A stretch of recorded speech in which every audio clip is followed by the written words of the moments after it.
left. And let's keep it alive in the Flyers zone. Shea sends it deep to the far corner. Chinikov collects, got tied up into the wall by Couturier. He keeps it pinned along the boards as Chinikov at the far wall, then gets crunched into the wall by Sanheim. Puck squeaks out to Crosby. He'll reverse it up the near wall. Shea races it down, got it to the high slot for Clifton, who angled it far point. Tough shot on net, and a save by Dan Vladar to deny Chinikov, who just slung a wrister for the far half wall. Still scoreless, 11 to go in the second. Because it could be one road trip.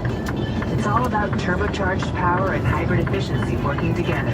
So you get the thrill of quick acceleration and the satisfaction of fuel efficiency. Hey, Donna. Keep the adventure going. Kia, movement that inspires. Columbia River? Call 800. There's the Columbia River. Details. Always drive safely. We got the Columbia River for you. Looking for infusion care that puts you first? Rifle Infusion specializes in delivering cutting-edge therapies for rare diseases and autoimmune conditions like rheumatoid arthritis and multiple sclerosis. Trusted by physicians across specialties, Rifle offers private state-of-the-art infusion suites and slam-dunk treatment from their high... Top of the circle, too. In NCAA regional, of no days off for another week. It challenged. We're in the lane, feeds down low, shot put up no, with a whistle and a foul. As Colin Murray Boyle starts the second half in place of the outgoing They tried to get some more athleticism, Tim. They found something. This kid can score points, but he also makes them extremely athletic, especially in transition. Not much. Murray Boyle shooting 2, line left free throw, good. Cavaliers play on. On our way to Portland. I'm down to 84 right next to Columbia River. We want you to be part of the action. Buy tickets at Cavs.com/playoffs. Colin Murray Boyle today, 14 points on Saturday. 9 points tonight. 8.5 regular season. 20 percent up, no good. Still waiting on the load. All day. Yeah, we got loaded. We got out of there. Well, we got loaded. They loaded our trailer. We didn't get loaded because today is 420. We didn't get loaded. We got loaded. Right. On our way to Portland, deliver at 6:30 in the a.m. Yeah, we got delivery in Portland. Is it Portland? Close enough.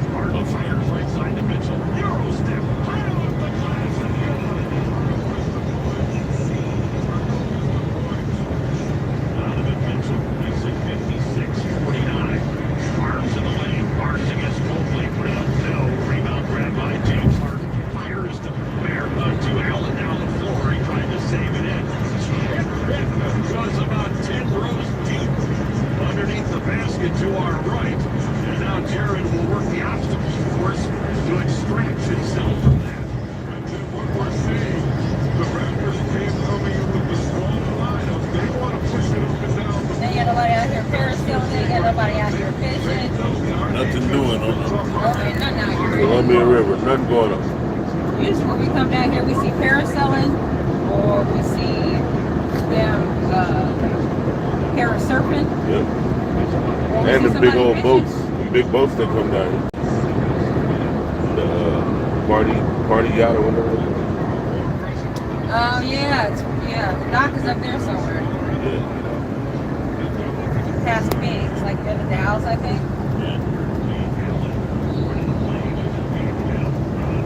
Right. All right, Daddy, we gotta get in and get out. This whole thing ain't no big old lot.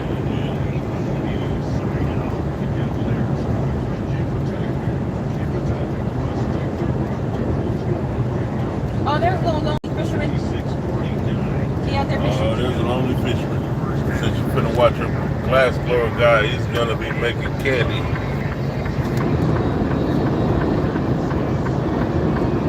That's gonna be me right there, one lone fisher with my wife, with no canopy. I ain't gonna be out there without no canopy. I be jacked up, Daddy.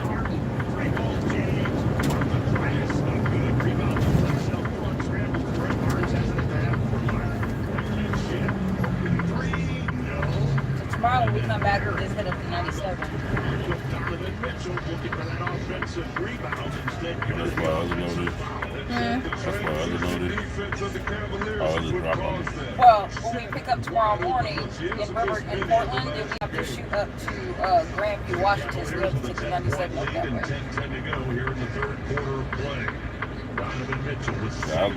I'll go fishing with you. It's fun. Yeah, Big Mama will go with me too. Just gotta have a canopy on the boat. Right. I can't be out there without no cover. I've been got burnt up, crispy critter, and some more stuff. I've been sunburned. Big Mama be looking like she speaks Spanish. I'm looking over there looking like a lobster. You don't even look like. All burned up.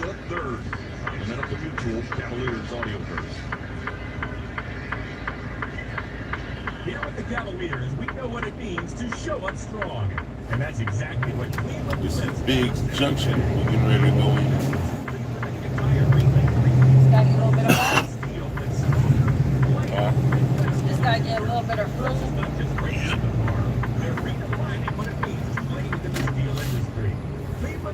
Ariane's like, oh yeah, you can stay in Troutdale. I'm not fixing to stay in Troutdale. You know, they got the TA out there, they have the Loves out there, but Troutdale's right around exit 17, so that's 17 plus 18, that's 25 miles. I'm not doing all that. I'd rather be 7 miles away. Even if we decided to stay at the rest area, by the time we went up a little bit and turned around and came back, it's still gonna be closer to the Troutdale. Forever care and more. Cleveland Clinic.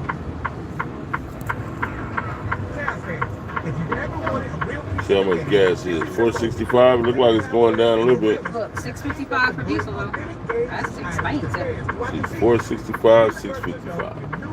Across the street, $4.65 diesel cheaper over there. cheaper over there for diesel.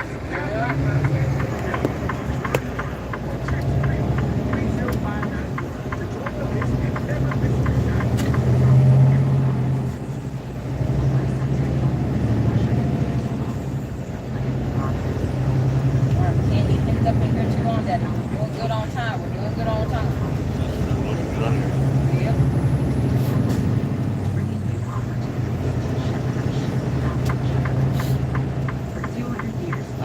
There's one. Oh my God. Of course. Here's the 2 centuries of service and melting. KeyBank opens doors. KeyBank member FDIC.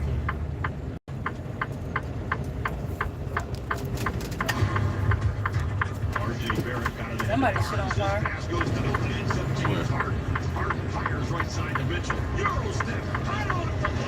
Brakes.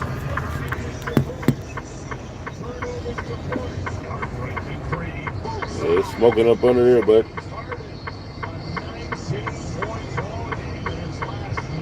Riding them brakes all the way down the hill. That's what happens.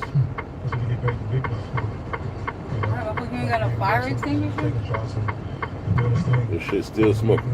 Gonna burn that whole trailer down. Jeez. Yeah, them brakes will burn your whole trailer down. Finally stop smoking.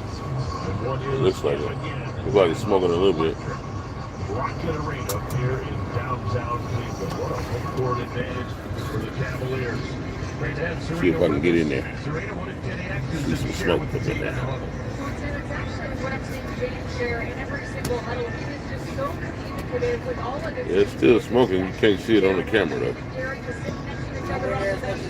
Talk about the timing of Jared's roles and know each other. So what James says is why he's perfect, why he's so good with this. He knows how to communicate well with different players. Not everybody has the same communication. Ingram foul line shot good. The first 2 points of the game for Toronto's leading scorer, Brandon Ingram. Johnny said, what's your favorite truck stop? Mobley in the right corner in front of his own bench. Mine's gonna be Juvits Oh yeah, I like Juvits. in Portland. Yeah. Because there's plenty of washers and dryers. They got some place to eat. They have, you can get your physicals up there. You can get a haircut up there. They got everything. You go to the movies up there. So. Mail out your mail. Oh, yeah. Yep. Flip it to Scotty Barnes and into shit. Music. Ingram, 3 balls, good. And that's 5 quick points from Brandon Ingram. Yeah, Tim, he's getting out on the break. He's trying to vary his What's your favorite truck stop? Gotta be the I-80. Yeah, what you had said, let me guess. Gotta be The the Iowa 80 truck stop. 3. Mobley, right corner. He'll try So another regular 3. truck stop. We'll take it, Mobley. Mobley in front of his cheering Cavalier teammates behind him. 64-53. Cavs by 11. Barrett in the lane. Shot puts it up and in. R.J. Barrett now with the dust makes it 64-55. Cavs by 9. 8:40 to go in the third. Donovan Mitchell. Top of the three-point arc. Mitchell backing down Barrett left to the lane. Throws it up and in. They have no answer, Tim. They have no answer for this dynamic backcourt. Donovan has it. How much room I got? This motherfucker. Yeah. Mobley and then Mitchell. Mitchell double team circles out of it. Donovan What's your right horn? his head coach Kenny Atkinson. What's your horn, baby? No. I should have enough movement. Maneuver just a smidge. Right corner. 3 around the rim and out. Oh, yeah, he's still smoking. Wade scoops it up. And the Cavaliers will try it again. Keeping the position. You mama gonna inch it on up there. Nah, I sure am. Inch it on. Multiple emphasis reason. Cavs by 13. Their biggest lead in the ball game is 68-55. Asshole. You see them trying to get. Donovan staying physical, Tim. He knew he might draw a foul. They were going at it. He and Barry. Yeah, he knows his trailer on fire. Get out of there. Taken by Toronto. He knows his trailer's on fire. He already knows it. Cavs with their biggest lead in game 2. 13-point advantage. They're gonna tell him. 65. They lead the Raptors at Rocket Arena. And on Medical Mutual, Cavaliers audiobooks. Yeah, he's shaking his head, What yeah. it means to show up strong. And that's exactly Whole trailer gonna what burn that. Cliffs does every day. Through bold investments in Cleveland and the entire Great Lakes region, Cliffs is building steel that's stronger, lighter, and better for the future. Cliffs is not just raising the bar, they're redefining what it means to lead in the steel industry. Cleveland Cliffs, champions for American steel and proud jersey partner of the wine and gold. Learn more at cliffsteel.com. Hurry up and get in your truck, bud. Line's moving. At Cleveland Clinic, the mission is to Right, create so a are we. healthier world. So you give every life the best chance to thrive.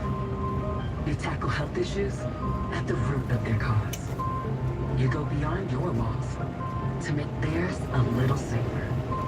And when it's all said and done, you reinvest everything to keep bettering the world. For every care in the world, Cleveland Clinic. Smell rotten eggs? Hear a hissing sound? Or see bubbling water or boiling dirt? That could be a natural gas leak. Edward Gas Ohio reminds you, first move your feet, then call when you're down the street. And remember, if you're building a fence or... Need everybody in here to go ahead and double tap. Double tap, tap. Before you dig to a underground utilities mark, whether you're an individual or a contractor, it's simple. Right on over there. Dial 811 of the 2 business days prior Said to she like Loves and Pilot. For more I like information, Loves, visit too. edwardsgas.com/Ohio. Loves has the cool little cars for my They got the grandson. best ice. For me, or should I say for me and my grandson. The 2026 Penny Cavaliers playoffs presented by Redfin are here, and we want to see you at Rocket Arena. 8 on the shot clock. Mitchell steps back 3.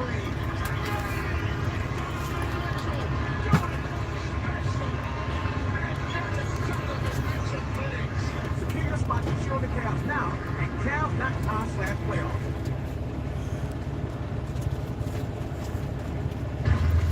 Little Copo Camaro. Little Copo. That's what they call him, Little Copo.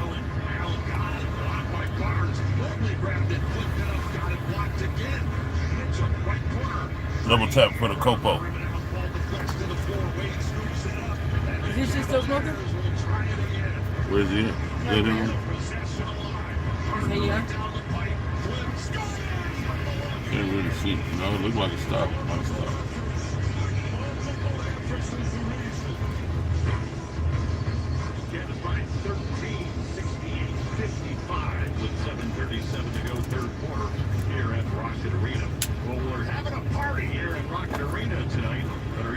for a party with a purpose about Sunday for Market at the Food Bank, presented by the Cavs and Shirley Williams. This event brings together Did the truck pull behind this green right here, spot there? celebrities and live entertainment. Yeah. Every ticket helps feed our neighbors. In fact, one VIP ticket provides 500 meals to those in need. So grab your tickets at greaterclevelandfoodbank.org/market. Let's fight hunger together. In Toronto, as Jim said, trying to stem the tide here. The crowd is rocking. The momentum on the Cavalier side. They're up 13 at 68-55. Here's Murray Boyle. Got it out front. Scotty Barnes with a three. Too strong. Long rebound. Mitchell tucks it down on the far sideline. Mitchell lobbing away to Allen, and Allen got hung on to by Jacoby Walter. They were talking to Allen, Tim, when they came back on the floor. And that's what it was about. Run the floor, big fella. Try to get some early opportunities. Jared Allen will be heading. It'll be side out for the Cavaliers. Donovan Mitchell will sit down. Sam Merrill and Max Strus also checks in for Evan Mobley. Harden throws it in Allen. Allen out front against Murray Boyle. Gives it off to James Harden. Harden with 21 in the game. Harden 10 on the shot clock. Harden whistles it left side to Strus. Strus left of the lane. Lock right corner. Wade makes the pass. Shoots to three.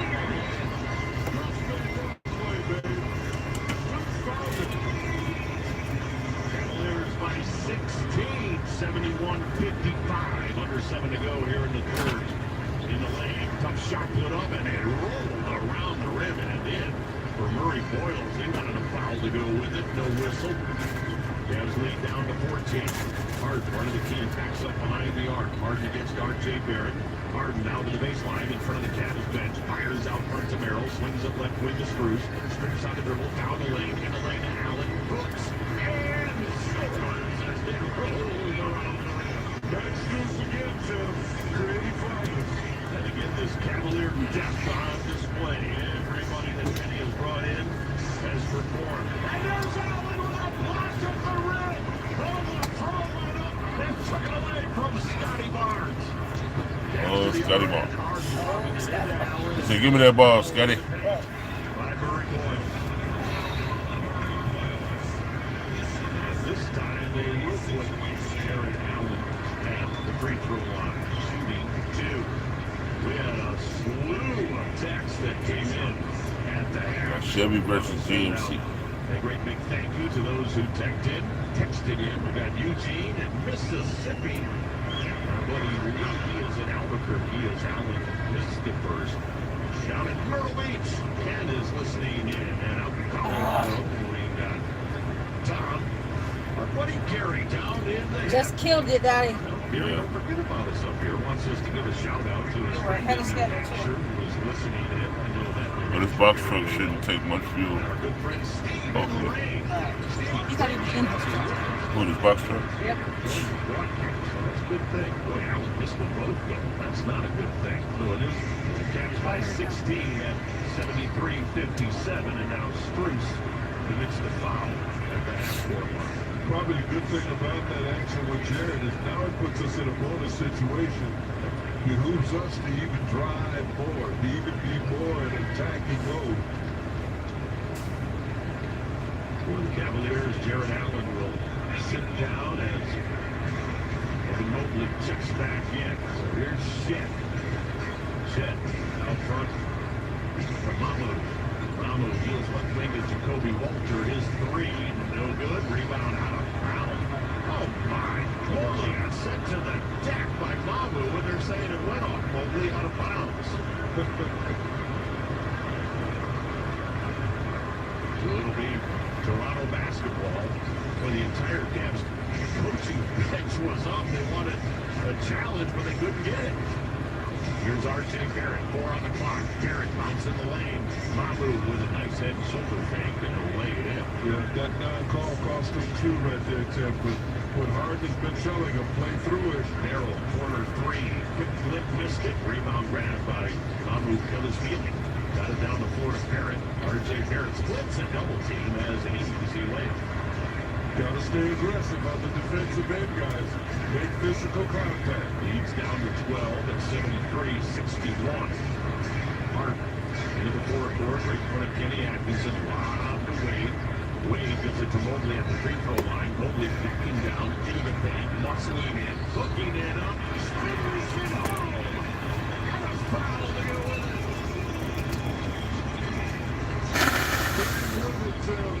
That's what you and I talked to him about the other night.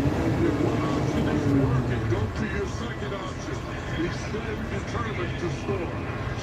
Evan Mobley had a 17.7 rebound game Saturday afternoon. Already tonight, 17 points and 6 rebounds. Mobley with a chance for an and one. Leibroy looking for the Cavalier bench. Thank you, Mo.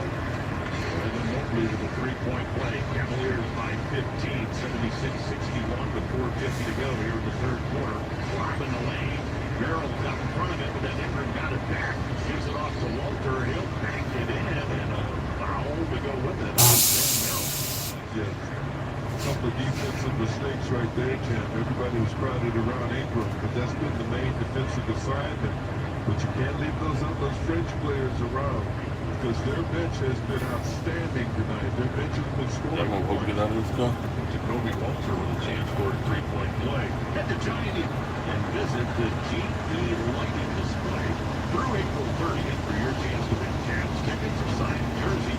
$500 in GE Lighting and a $250 Giant Eagle gift card. Visit Giant Eagle. Get your lighting experience to the next level. Walter hit the free throw to complete the three-point play. Mobley in the lane. Hudson scores at the other end. And Mobley now with a 20-point lead. Cavs lead back to 14 at 78-64. Here's Shed. Shed on the left wing. Drops it on sideline to Walter. His three is up. No. Rebound Mobley. Quickly to Sam Merrill. Cavs by 14. Merrill on the handoff to Mobley. Mobley into the forecourt. Mobley running the key. Mobley running the lane. Double team. Mobley into the trap. Well, they're not going to call the push. He did travel. They'll get Scotty Barnes back in for Toronto. Barnes, 9 points. You gotta love Mobley's aggressiveness. He is so aggressive tonight. So we have 4 minutes to go in the quarter. Toronto with the ball. Ingram against Strus.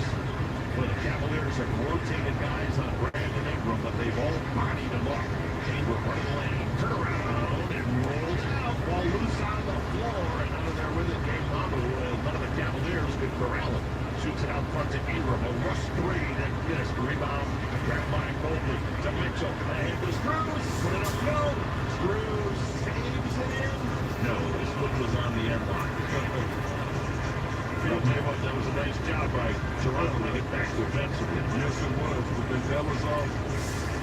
Into the lane, Scotty Barnes muscles on Mobley. Foul called on Mobley. Tell you what, he threw Mobley's right out. So he gets the call. There's the push. We have the benefit of replay. Trying to say we're going to get up anymore. It's an awkward Jim Jones. 5, Hitters. 13. Sereni, can you hear us down there? Didn't know what time we get out of here. We should have a good time to watch a couple shows, right? Yeah, if we can get in and out of here, If she can hear us, I'll tell you what, you got an ear check. we gotta be out of here by no later. We gotta be out of here in like the next 12 minutes. I'm like, Tiffany that time. Here at Rocket Arena. well, we'll do an even 10 and then whatever. I mean, we're 3 minutes late. 3 minutes later, you Scotty can hear about Barnes it. put a 21-point game on Saturday, has 11 tonight, and he was scoreless in the first quarter, had 9 in the second. Now those 2 free throws. Dennis Schroeder in for the Cavaliers. James Harden gets a rest. Here's Schroeder into the lane, cut off by Mamu. Bounce sideline left to Mitchell. 6 on the shot clock. Donovan being chased by Barnes. Mitchell works himself to the right wing. 2 on the clock, 1 on the clock. Mitchell turn around. Around the rim. As the shot clock went off. You heard the buzzer as the crowd held its breath. But Donovan rolled it home. 80-66, and now Toronto with a turnover. Here's from Schroeder into the forecourt. Right in front of the Cavalier bench. Schroeder on the left-hand dribble brings it out front to the free throw line. Dennis Schroeder looking low, passes it to Mobley. Mobley got grabbed by Scotty Barnes. Scotty Barnes commits the foul. That'll be his second. And Toronto is yes, they are. Mobley will head to the free throw line. And the unique thing about it, Tim, is you can see the difference in both of our bigs. Allen and Mobley getting down the floor early, getting stuck against smaller players and having an advantage in holding position. Huge. Evan Mobley, 20-point game. Still on over this year. 25 times at 21 points. Cavs right now going with Merrill, Schroeder, Mitchell, Spruce, and Mobley.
Christmas, what the fuck?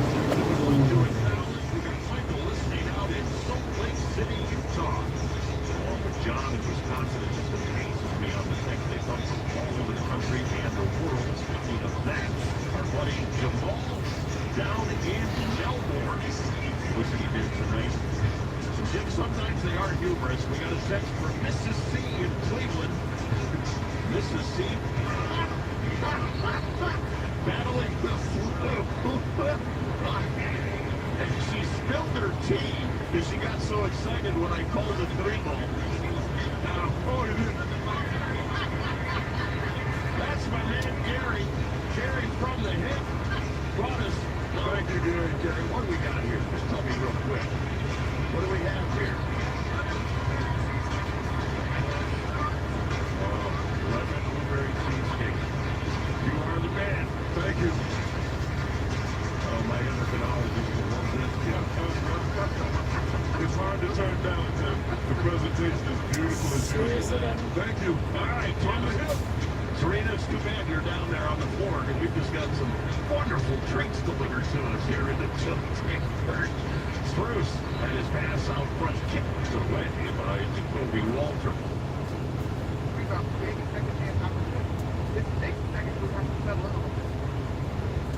Really is the bench group for the Knicks.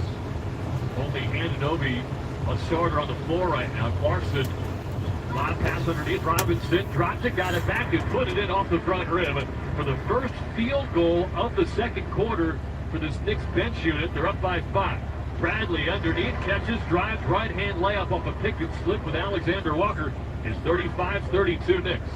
It's the question we always ask when we see this non-Brunson, non-Towns lineup. Where will the scoring come from? And so far, they have not answered the question well. Turnover. Shaman couldn't find McBride at the foul line. Picked up by McCollum. It goes coast to coast for a jam. And a timeout for Mike Brown as the Pistons are on an 11-2 run. Or the Hawks are on an 11-2 run. I understand where you are, partner. 8:37 to go in the second. And frankly, I wonder if we'll see that five-man lineup again as the 11-point lead is almost completely evaporated. Yeah, they left a lot to be desired. The Knicks had just 4 turnovers at the end of the first quarter. Now they have 6. So the 2 that have accumulated here in the early minutes of this second quarter have put the Knicks in a position where they are just leading by 1. But so much of it is out on the perimeter. And I said to you 3 possessions ago, they're playing the passing lanes, which means you've got to cut and come to the ball and do the little things with aggression. 1 for 4 from the field, 1 of 2 from the free throw line, and 2 turnovers for the Knicks in the first 3.5 minutes of the second quarter. That's how you have an 11-point lead go down to 1 in the blink of an eye. Timeout Knicks will take it too. It's sponsored by Verizon. New York Knicks basketball on ESPN New York and the MSG Radio Network continues after this timeout. The New York City Department of Correction offers countless career opportunities with specialized units, leadership roles that support public safety and change lives for the better. It starts with 1 step. Registering for the New York City Correction Officer exam. Earn over $109,000 after just 5.5 years. Benefits on day 1, job security, pension at any age after 22 years of service. Go to nyc.gov/joinDOC or search Join DOC. 1 career, many opportunities. Register today to take the test.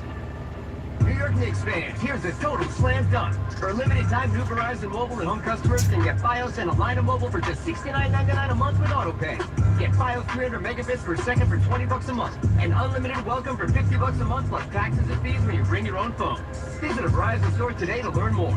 For new Fios Internet and mobile customers, discounts applied over 36 months. Mobile and home discount enrollment required. Additional terms apply. In times of congestion, unlimited 5G and 4G LTE may be temporarily slower than other traffic. Domestic data roaming at 2G speeds. If you've been injured in an accident that wasn't your fault, then you need a lawyer who knows New York's unique personal injury and workers' compensation laws. At the Parisman Firm, they have decades of experience handling all types of accident cases and a proven track record of delivering huge results. Their team has already recovered nearly $1 billion for injured New Yorkers. From construction to car accidents and slips and falls, they've got you covered. Call the Parisman Firm now at 718-WORKERS, where your case is their cause. Get the justice you deserve today. Knicks fans, here's a guaranteed One that was on fire is all the way up just there. for you. Take $10 off your online order of $50 or more at shop.foodbazaar.com. Just use promo code FANSGET10. That's FANSGET10. And the wins don't stop there. Food Bazaar brings you an all-star lineup. The largest selection of international foods, plus the freshest meat, seafood, and produce in the game. Ready to win big? Use promo code FANSGET10 on your first $50 order at shop.foodbazaar.com today. 11-2 run for Atlanta. It's now a 35-34 Knicks lead. They have never trailed in this game, and they're going to keep most of that lineup out there. In fact, they take out Anunoby and put in Josh Hart. Would you argue that's less offense than they had previously? I think it's a lot. Let's pause 10 seconds to think about it and allow stations to identify themselves on ESPN New York and the MSG Radio Network. For the best basketball talk every afternoon, don't miss NBA Today with Justin Germany and Eddie Johnson from 4 to 7 Eastern on NBA Radio Channel 86 and the Sirius XM app.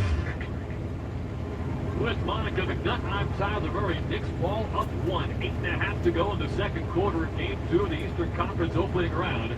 Takes with a 1-0 lead over Atlanta.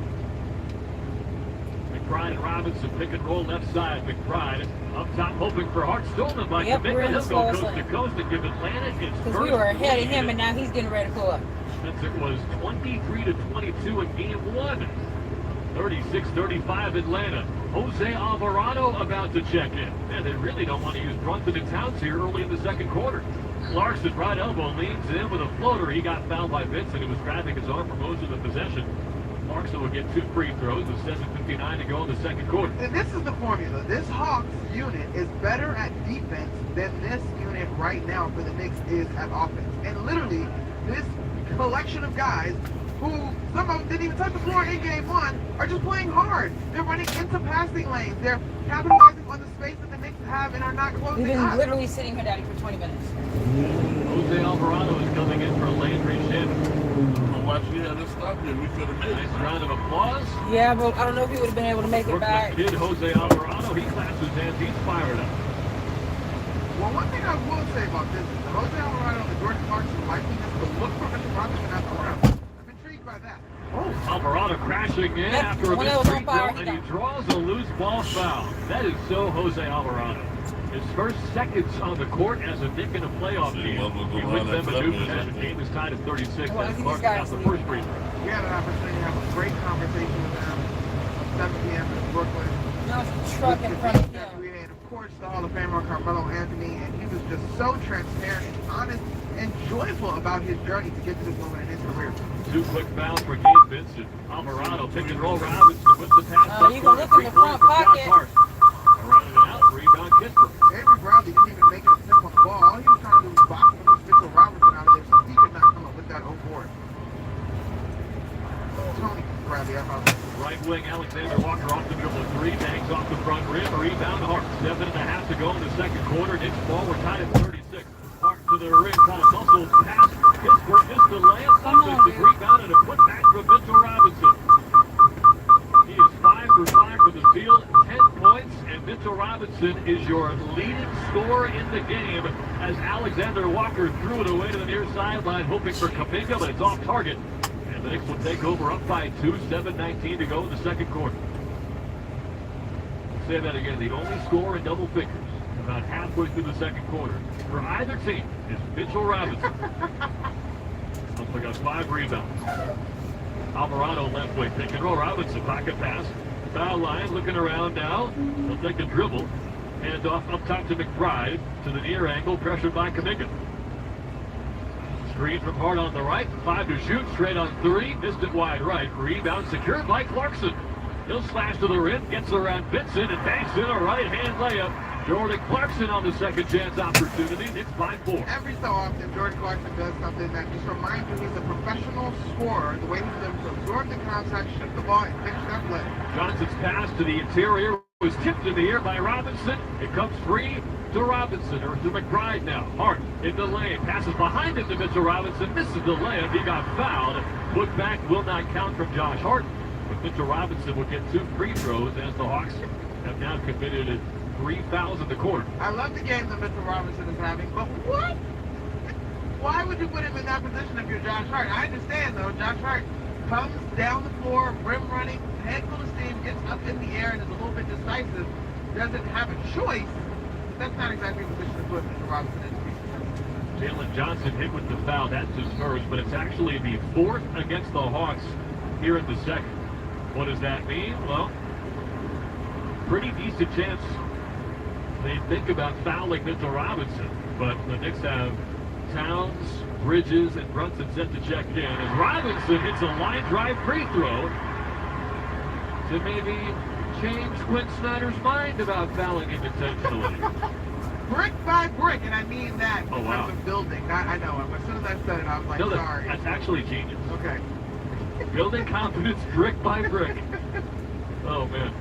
6:32 to go. I think that's called a paradox. I'm not sure exactly. Sure, let's look up the words. Look up words. 41 to 36, the Knicks lead.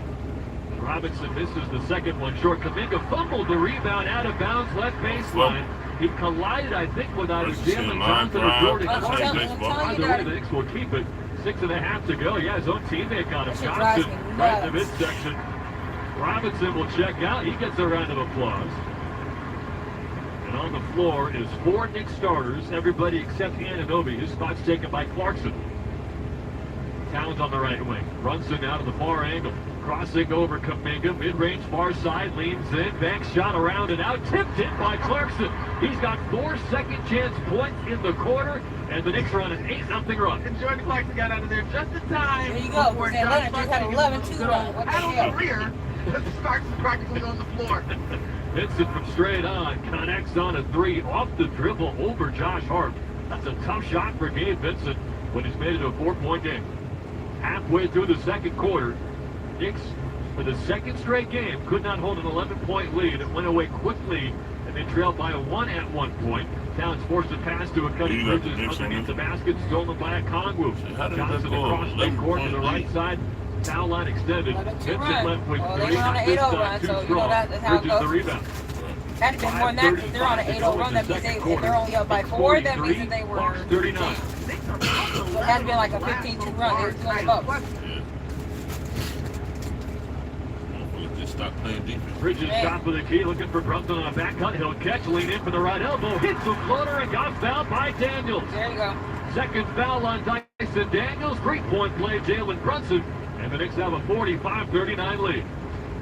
This is what Jalen Brunson so often does over the course of a game, is really figure out what a defender believes their strength is and use it against Yeah, we're them. going to be late. But we also talked about this in the pregame earlier today with our friends Don and Han. Carl Anthony Towns' ability to set his guys up as he surveys the floor and palms the basketball and deliver a ain't my damn spot-on fault. pass to a cutter is something that should be praised more than it is. Quite an ovation for Jordan Clarkson as he checks out of the game. 5 very loud points, 1 free throw, and then 2 layups on second chance opportunities that he created. I'll say 2 hours Brunson, and 10 minutes. this of is the Cessna. free We're about throw. 130 miles out. The So Knicks it are says 6 2 hours and of 10 11 minutes. from the We get out of here line. in the Victor next 10 Robinson minutes, only which is missed like 1. 45-39. Knicks lead the Hawks. 5:10 to go in the second. Remember, the Knicks were 24 of 26 from the line, excluding Robinson in game 1. Right corner 3 at Congreve. Marked by Anunoby. Rebound Johnson stepped on the baseline, but it's because he was pushed by Towns, they'll say. So the first foul against the Knicks in the quarter. Dalton Rushing, who hit a home run while in the catcher's spot earlier in the series, playing first base tonight. Freddie Freeman gone with the paternity leave. Rushing fouling the first pitch away. He's had 5 homers in 22 at bats this year. Swing and a miss. It's 0-2. Come on.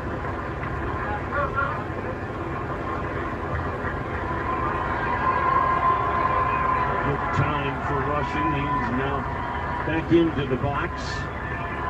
Quintana trying to end the frame.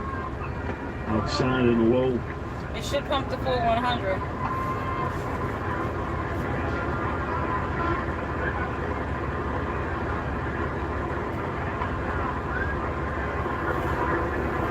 Shift on the infield. Towards the right. 1-2 pitch swing and a miss. Got him with a high fastball. But the Dodgers go deep twice. They lead it here in the second, 2-1 on the KOA Rockies. The right-hander up. I think that's Tony Santion. He's getting ready to do 6 one of months their is leverage there you passes. go. The more live us, our channel, 8 Nation, just around. Who gets the first free throw? It's a 2-point game. I would describe it as Charmin, ultra, soft. A Conwu.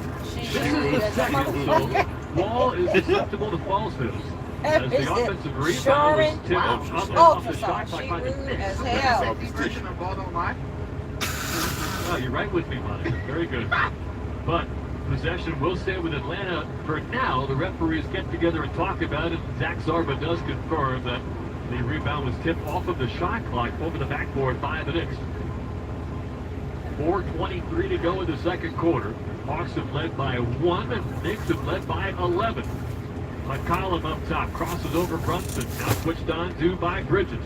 Look at Alexander Walker on Brunson near the midcourt logo. Left wing now, he'll attack the paint, picked up by Towns, rejected out of bounds at the end of the shot clock. Carl Anthony Towns with his second block of the game. He had 3 on Saturday. That's a statement defensive possession for the Knicks. Outstanding.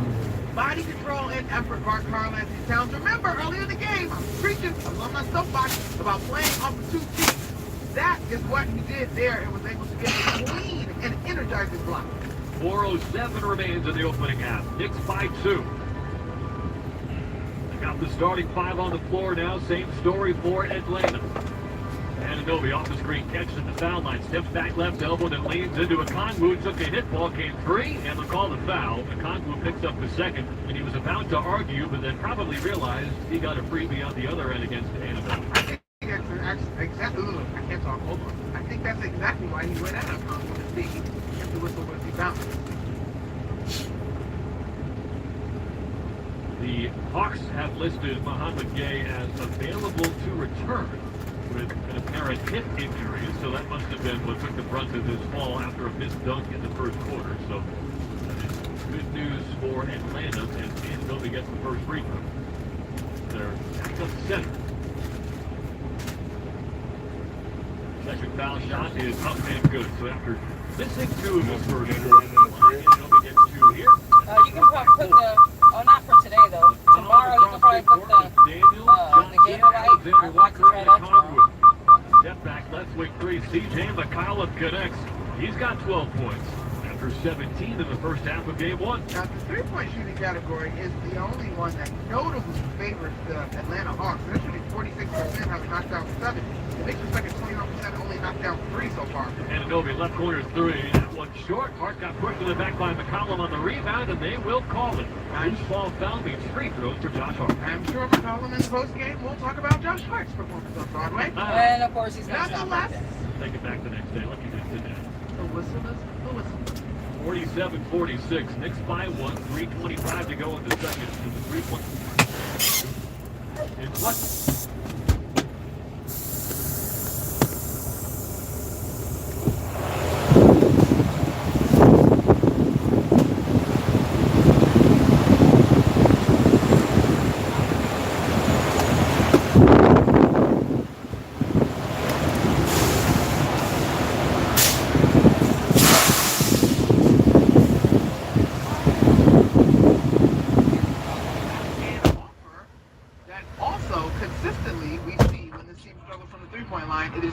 Formula that it is hard for them to overcome, but we'll see. They've overcome both of those issues so far, though. Hart gets the second, Knicks by 2.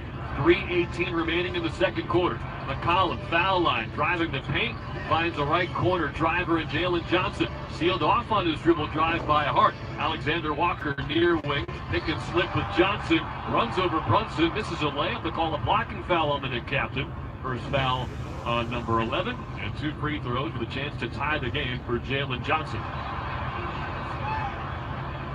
That one is so close as the fans are getting a second look at it. No motion from the Knicks bench to challenge. In fact, I just saw Jordan Brink, who was in charge of challenges, emphatically wave, do not challenge that one.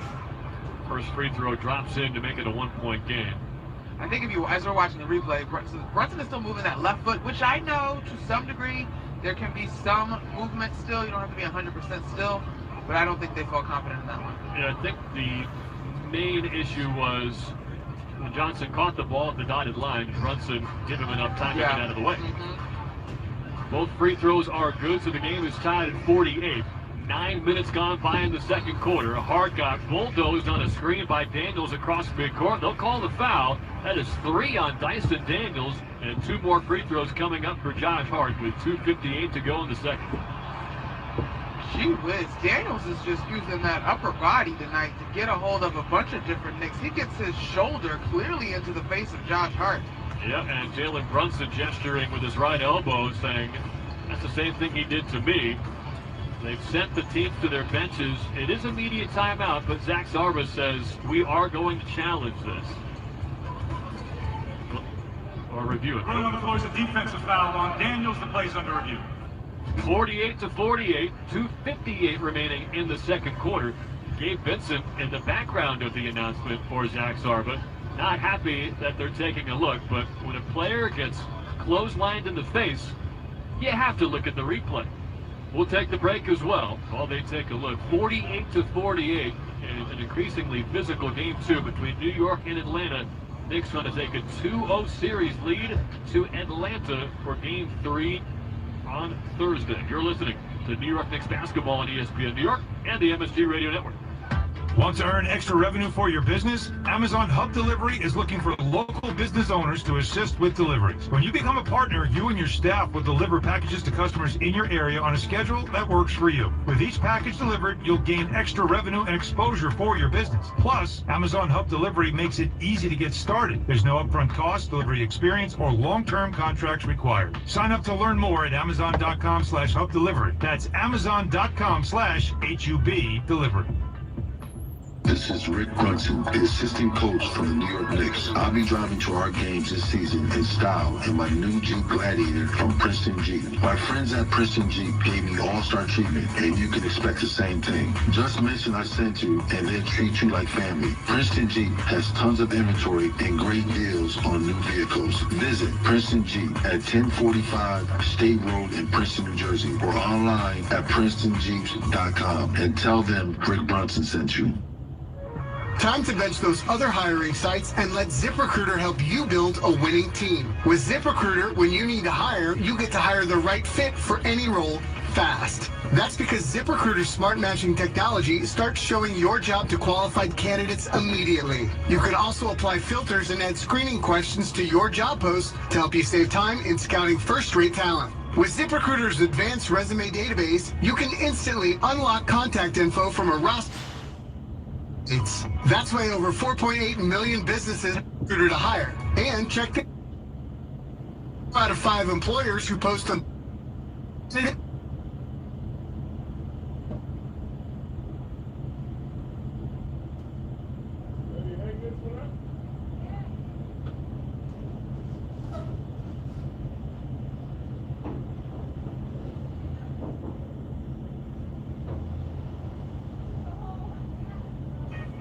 thrown elbow or nothing unsportsmanlike. It does not rise to the level of a flagrant foul. Common foul stands. It's also an unsuccessful challenge for Atlanta. Well, you may have caught the end of Zach Zarba's announcement.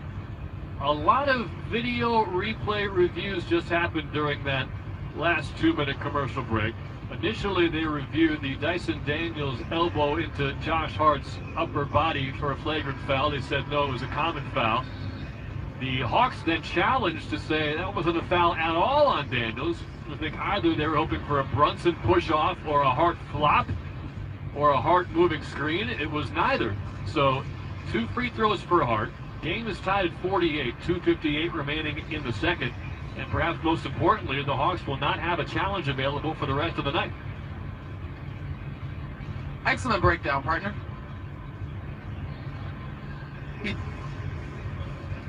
Excellent breakdown.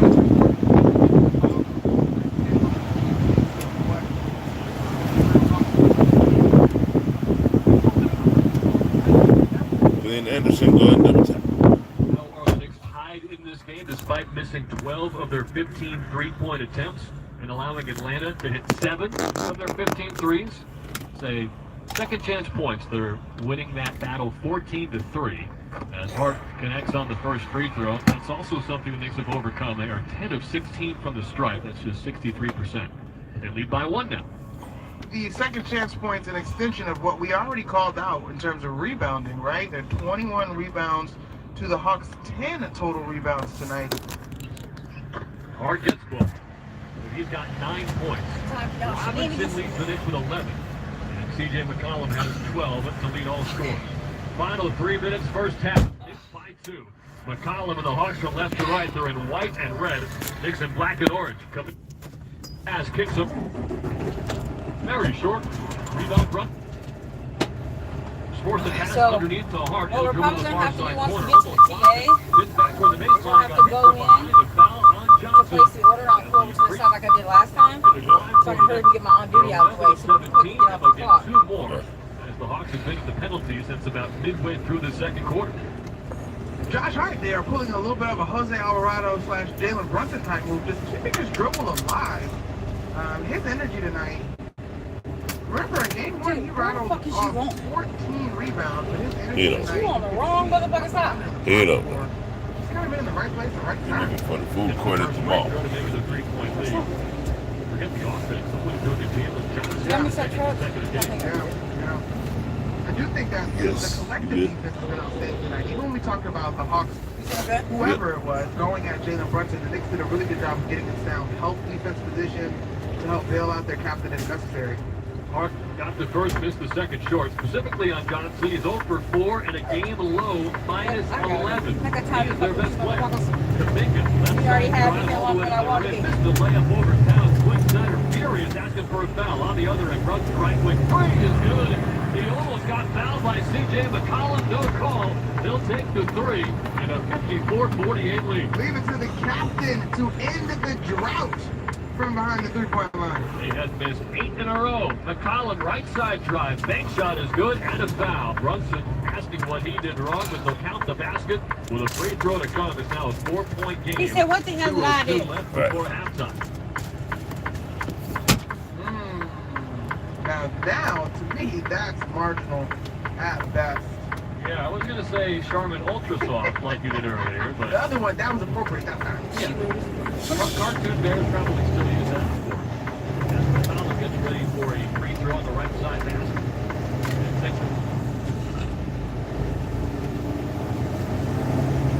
We're thinking about talent thing, but they've been so smart at time and place when using those appeals.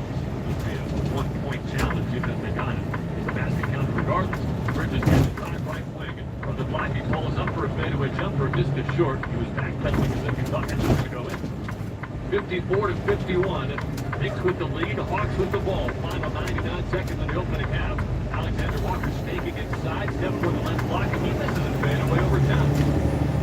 Still has not quite found that rhythm yet. Just 2 of 7 in the game. Towns did a great job in game 1. As the primary defender on 13 different guys in that position, Jones is 25% with 13 different opportunities.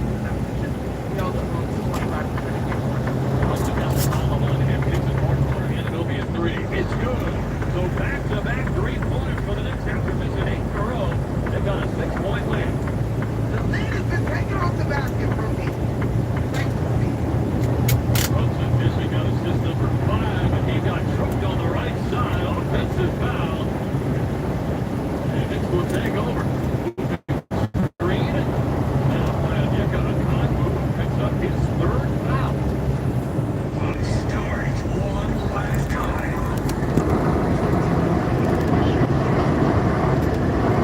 Before he even took the mound in New York, he was feeling it. And so he struck out at least one batter in 5 of the 7 innings that he pitched.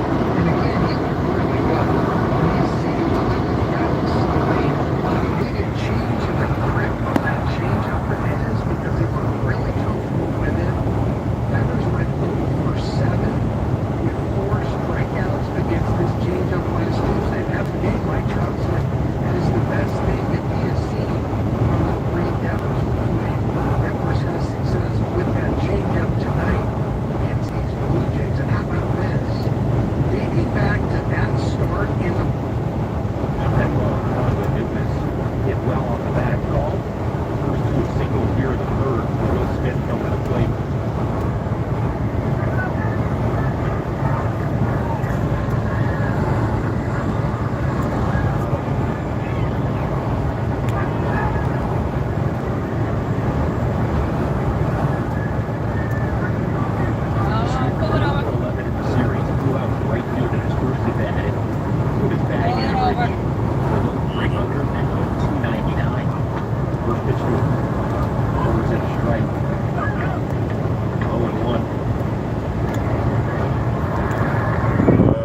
Down there, bud.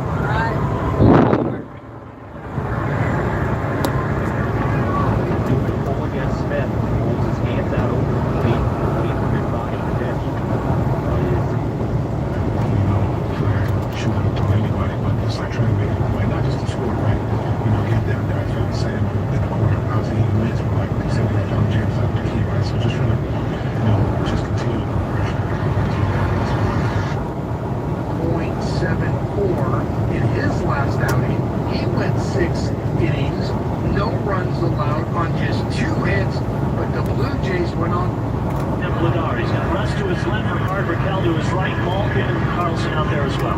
8 minutes of power play time they've had in this face off here. Yikes. 8 minutes of power play time they've had before this power play. They have 1 shot on goal, and I don't remember. Man on the glass. 12 rebounds better in that category. And then when you look at second chance points, 16-3 at the half. All in all, an excellent.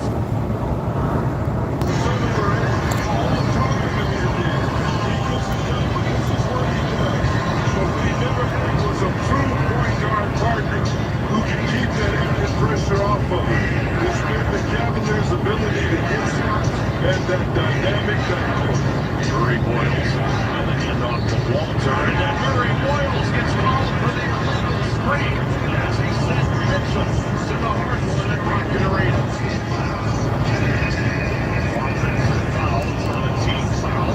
Cavaliers get the basketball, 14. With 3.5 left, Cavaliers going with Harden, Mitchell, Strus, Wade, and Mobley. Watch Strus in the corner. Mitchell at the half-court line around the Harden screen in the middle of Harden. Harden with that jab step. 6 on the clock. Harden left wing, double team line is back to Mitchell. Mitchell slipped down, all loose on the floor. Cavs got a timeout. Oh, wow. And Darko Rajakovic is absolutely incensed. Technical. That should be a ticket. He's on it. Ran right up behind the official. You don't call it technical? Really? As that ball came free, Cavaliers got a timeout. We'll keep it right here. 3:17 left. And Darko Rajakovic just about had a meltdown. As Jim said, he went storming after Kevin Cutler, who awarded the Cavaliers the timeout. And Jim, this is what's going on. The Cavs starting backcourt. When they play 5-on-5, their shot selection has been magnificent in this early tournament. What does that do? There's no wasted possessions. What does that do for the opposition? They have to defend and go in. When you're behind, you want to play a little defense, but you don't want to play a lot of it. You want to get down to the offensive end. The Cavs are controlling this game with their 5-on-5 play. Cavs took the timeout. 1 point on the shoot.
crosses the half court.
Washington in D.C. Games in action, 1-0 KC over Baltimore, top 7. 5-1 Cubs over the Phillies in the topless.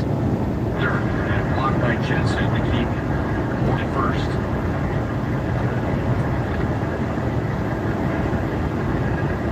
Baltimore better get it together. And now Jensen reminds everyone on a ground ball the play is to first because of the full count and 2 outs. Ward will be running. Vinny will play behind him. And the 3-2 to Basayo is high for a walk. And for the first time tonight, the Orioles will have more than one base runner in an inning. Oh, y'all suck. Oh, my God. And Brian Sweeney It is the top of the seventh. For the first time, they've had more than one person on base. They suck. For a couple of reasons. What team is that? The Baltimore Orioles. Inning. Generally speaking, but it is for Lugo tonight. Just breezed through his first 6 innings. And I think Brian can tell that Seth is angry with himself. I don't know if Brian had anything to say, but he's already heading back to the first. You compete with them. Rocket Arena fans don't like the fact that Toronto didn't just let the Cavaliers dribble out this clock. Yeah, it's all part of the sight game, Tim. They're going to play it out to the end. They're down 2-0. Teams that are down 2-0 in a 7-game series, and the home team is up 2-0. They have a 94.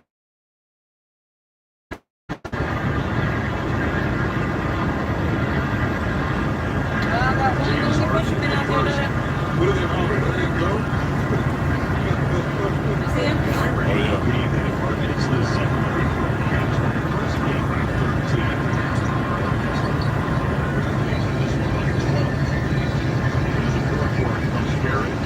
He right by that dam. That's where the fish be. He's smart. Now the Cavaliers will. Yeah, he's right on the other side of that dam. Right. You need to go him. Right. That's where the monster's at on there. First round series. The Cavaliers dynamic backcourt of Donovan Mitchell and James Harden, along with big man Evan Mobley. That trio puts together a masterful performance and leads the Cavs to a 10-point win, 115 to 105. That's what I'm talking about. 115 to 105. Yeah, the sweet spot is over here.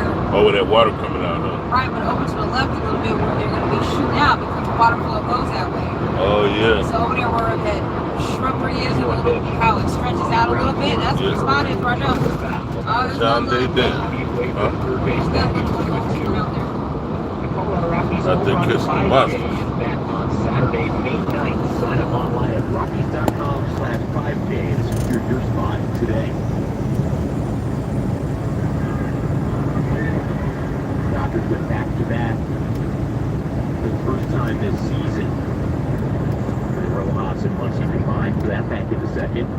2-2 pitch. Part of the ground to the left side. Now Tomar's reach is in the left field for base hit. So just as they did in the third inning, the first 2 of reach for the Dodgers here in the fourth. Miguel Rojas rejuvenated in his second go-round with the Dodgers. He's getting some regular playing time with Mookie Betts on the IL. And from Dodgers' perspective, just enough that will keep him fresh from a baseball perspective to be a factor to play third sometimes, second sometimes. Santiago Espinal will take a strike on the first pitch to him. Always been very dependable on the defensive side of the ball. That's Miguel Rojas.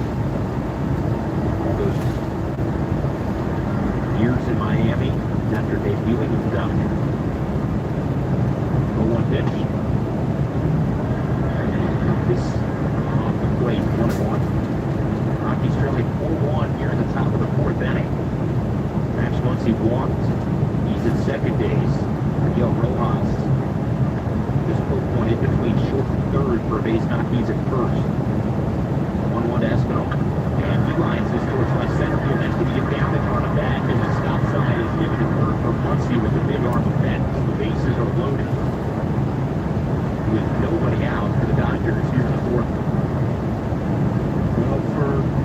say he's been pitching uphill tonight. He's been behind in a lot of counts, forcing him to have a little bit more of the plate available for hitters, and the Dodgers have taken advantage of it. Now it's Dalton rushing. Left-on-left matchup. Rushing struck out swinging his first time up. First pitch to him, and fouls it straight back. It's 0-1. The Dodgers have one grand slam this season with this hit by rushing. Yeah, we can get one right now. Stand against the Mets. A grand slam right now. Limited action. They haven't had one all year. There you go. There's another one over there. There are a few of them scattered all over the place. One pitch. And he fouls it back.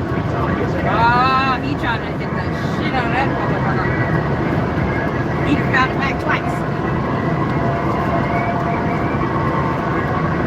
Oh yeah, this is where that cruise docks. Oh, is it? Uh-huh. Oh, yeah, that's where they get on there. One shot would be large. He's on. Looking back for a second. Arrow push. Now he comes to the plate. Down and away with the slider.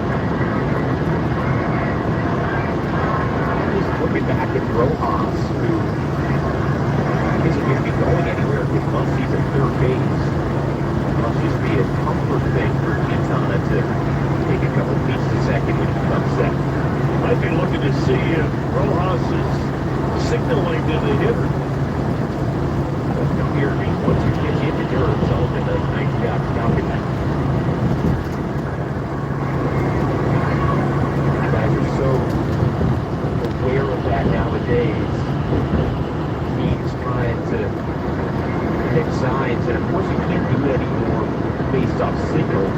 The guys at second base are working in the hands of the pitcher with their glove. 2-2 pitch. Broken bat will pop up in arrows. This will do. He's going to let it drop, and his midfield fire. Just high enough to get that ball. That lottery up to 1.2 billion. Sounds like somebody put themselves a lottery Is the right thing. Yeah. You hope maybe it doesn't get signal that it's the infield fly rule, but just want to make sure that takes some crazy. Well, tomorrow when we go wear our little gloves, we can get one.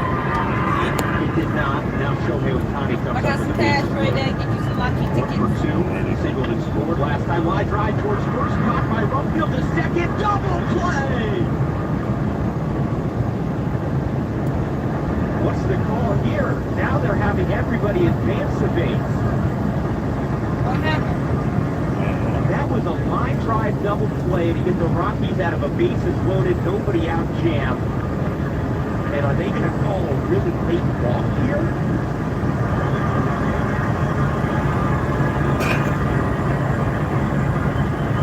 Lauren Schaefer out talking with all the umpires. I mean, Ohtani swung at the first pitch. It wasn't catcher's interference. Quintana was set.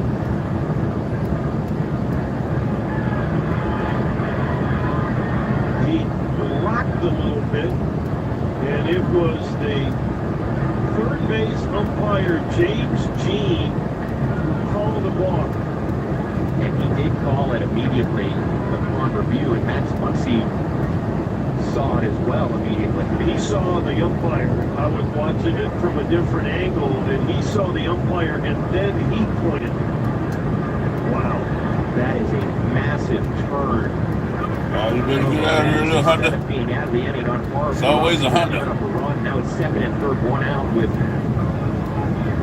guy who's won 3 consecutive MVPs.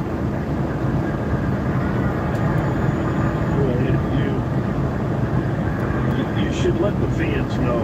I think, again, that's the lack of communication in the ballpark that baseball has to fix. Because there are a lot of people here right now who don't know what happened. Right. Absolutely. It took us a while. He said right there. I don't know what the hell happened. Well, it sounds like there was base interference.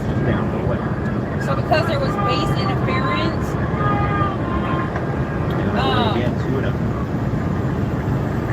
they were able to advance. So player 1 got out. Gordon going up the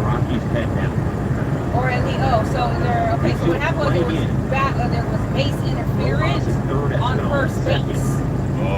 So he got, when he caught the ball, he was interfering with the guy being able to run to the base. He throws it to second, and he got that guy out, so it should have been a double play in their eyes. But because of the simple fact that he did a base interference, the person that was on first base got to automatically go to second base, so second base moved, third base moved, because technically, or would it have been, okay, so they all moved one. Because remember, the bases were loaded. So when they moved them all one, the guy that was on third came home, which gave the Dodgers 5. Then you have somebody on second, you have somebody on third, and there's one out. So yeah, they got the one out.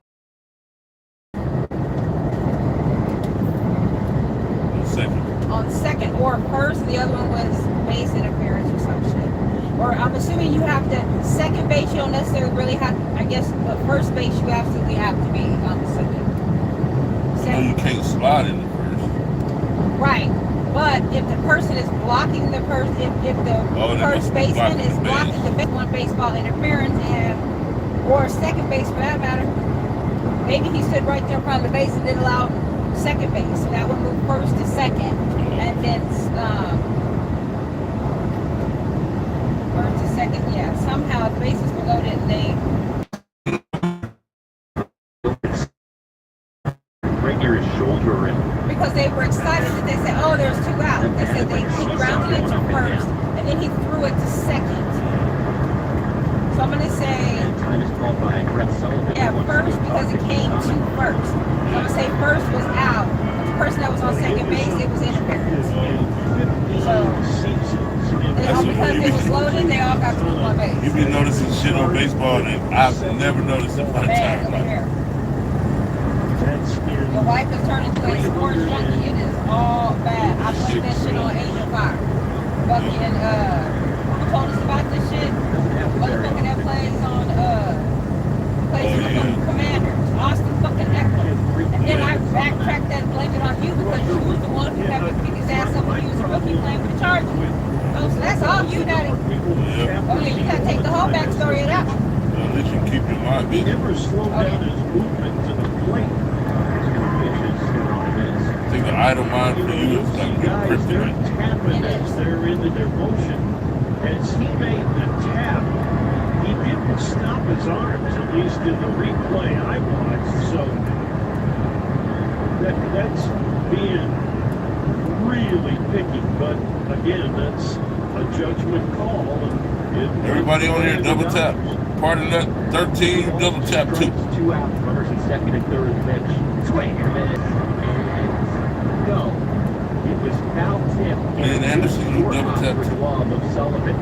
He was able to pick it clean, but it barely hit the dirt before.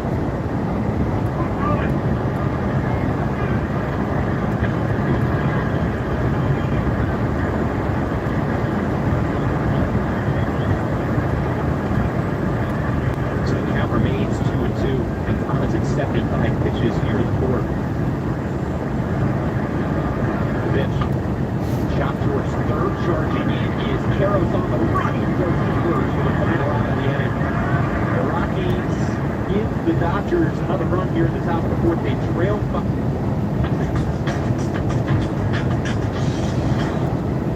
And the inning is over. It took 6 batters. 3 of them were retired, and then 3 of them were left on base. We're headed to the bottom of down by Sanheim along the wall, tied up. They get it to Couturier. He skates it up to the neutral zone. He's got Glendening to his right, wide open for the empty net. He scores. Philadelphia Flyers now have a 3-0 lead over. Ah, whooping their ass. Damn fucking Penguins ain't gonna be fucking with them. I ain't gonna be fucking with them no more. What? Really winning. No, I mean Pittsburgh Penguins. I picked a couple of Philly, and then I picked a couple of Penguins. I'm not going to the Penguins. It's okay. I was like, oh, they keep that little Penguins on ice, right? So you think they would be a team that's good? Yeah, no, oh yeah, Penguins on ice.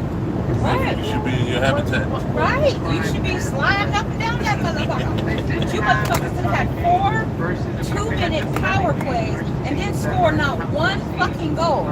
You suck ass.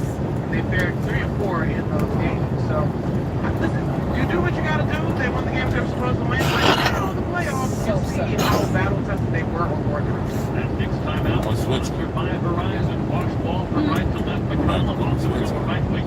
Oh, I'm sorry. In and out. And Towns get the rebound. For the shots that McCollum was making a whole lot more in game 1 to keep Atlanta afloat. Takes ball from left to right. 5:13. 5 minutes gone by in the third quarter. Runs it right wing. Riding on Dale. In the middle of the paint. Got hit hard on a left-hand layup attempt that was blocked by Dale. The foul is called against the Hawks.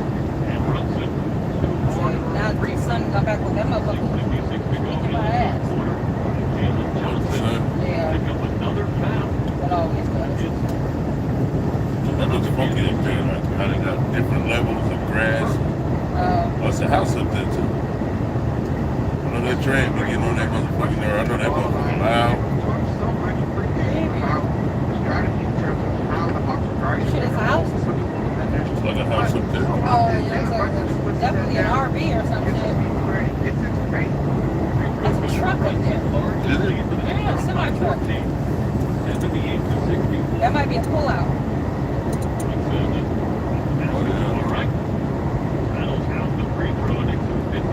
That motherfucker went through a tunnel. Oh, no, they got one on each side. 6:49 remaining in the third. Daniels middle Right through the mountain on that. the right hand finger on the drop in. It's a low point game. 6:40 to go in quarter number 3. Again, it seems to love that matchup. Towns left side hash, far corner, jab step and a dribble drive, and an Obi right wing. Look at Matt Johnson into the paint, left hand layup. No, tidbit by Towns. He's done that 3 times in the third quarter, and the Knicks are up by 14. I just love the way he continues to relentlessly crash the glass in this matchup. 80 to 66. Johnson to the foul line, leans in, middle of the paint, passes off to his left for Alexander Walker, misses a left baseline floater, but then hard foul. Daniels fighting for the rebound. That's the first foul call against the Knicks halfway through the third quarter. Possession remains with Atlanta. The first foul on Hart in the game. Trying to get to those low boards as Josh Hart have to admire, but you want to be able to do it without falling out of your chair. Falling out of my chair or picking up the phone. What's wrong with my Peterbilt there, bud? Third quarter minutes. McCollum almost lost it underneath. Gets rid of it to Alexander Walker, left wing. He's too strong on a 3. Hart the rebound already across midcourt. Right corner, 3-pointer. Mikal Bridges, too much. And the rebound secured by Johnson, his 5th. 5:37 left in the third. Johnson to the foul line, stepping toward the rim, runs into Towns, throws up a shot, gets it to go, plus a foul. Carl Anthony Towns commits his 3rd personal, and Jalen Johnson trying to find a rhythm here in the third. 30 in the first 2 tonight. They call him Cat Daddy. Carl Anthony Towns. Oh, do they? No, I don't. That's what I would call him. Did you give him his own nickname, Daddy? He's just really struggled. Honestly, if you look at his regular season numbers and his numbers versus the Knicks during the regular season, the Knicks did seem to have a formula to just get him off his game a bit. And in the postseason so far, in this series, that has just been magnified. Whether you talk about the strength of the Knicks wing defenders, OG Anunoby, or the wiriness and the length of Mikal Bridges. That's his name, OG. Knicks has the opportunity to take advantage of a switch. Josh Hart, Mitchell Robinson, Carl Anthony Towns have all been so sound. I don't think it's that Jalen Johnson's bag is not deep as an offensive player, but I think this is a really tough matchup for him because Knicks have been able to dictate the pace. They'll get the free throw, though, so a 3-point play, and now an 11-point Knicks lead. 5.5 to go in the third. Runs it up top from left to right. It's crazy how some of these announcers can sit there and analyze somebody's talent. You know? Back dribbles in, right elbow, spin move, pull up. I guess that's what they get paid to do. Brunson wanted a foul there on Alexander Walker, didn't get it. He'll settle for 2 and a 13-point lead. 17 points for Brunson. Only McCollum has more than 20. Kaminga foul line turnaround jumper short over Towns. And Hart pulls down rebound number 10. It's a 15-point double-double. He got 5 assists as well. Brunson far elbow spinning on McCollum. Lost the handle. And McCollum will take it from right to left. Top of the key. Foul line. Took a shot for Brunson, threw it up wildly, but we'll say foul on the floor before the shot. That's the frustration foul there for Jason Brunson. Really got hit by McCollum on the steal on the other end. Third foul on New York. 4:49 to go in the third. On the far sideline, he's down. We're going to land an intro by Look at that sunset. You can't get no paintbrush and paint that. No, you can't. That's all God right there. Look at God.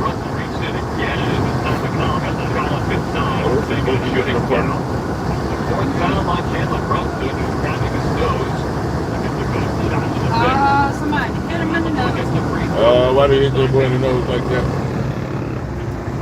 Similar to... Motherfucker, the car don't touch that quick? No, that wasn't that big.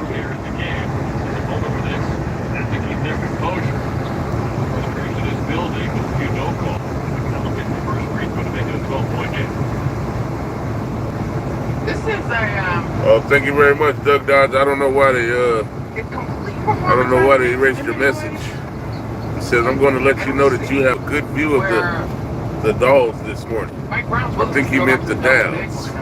Really, Mitchell Robinson had one of the best first halves of all season, let alone which is Robinson has subbed in for Ananobi, so it is double picked again. Free throws good, 11-point game. All right, Doug Dodge.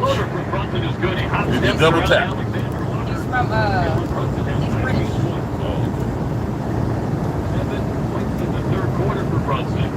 Remember, he had a 19 the Downs, yes. First quarter. 13-point. You see that boat dock? Yeah. That's the Dow. Oh, Doug Dodge know his way around this place.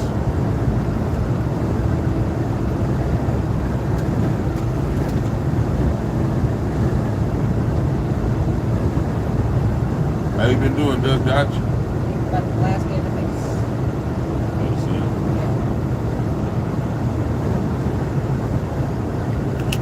Turnaround jumper stripped by Alexander Walker.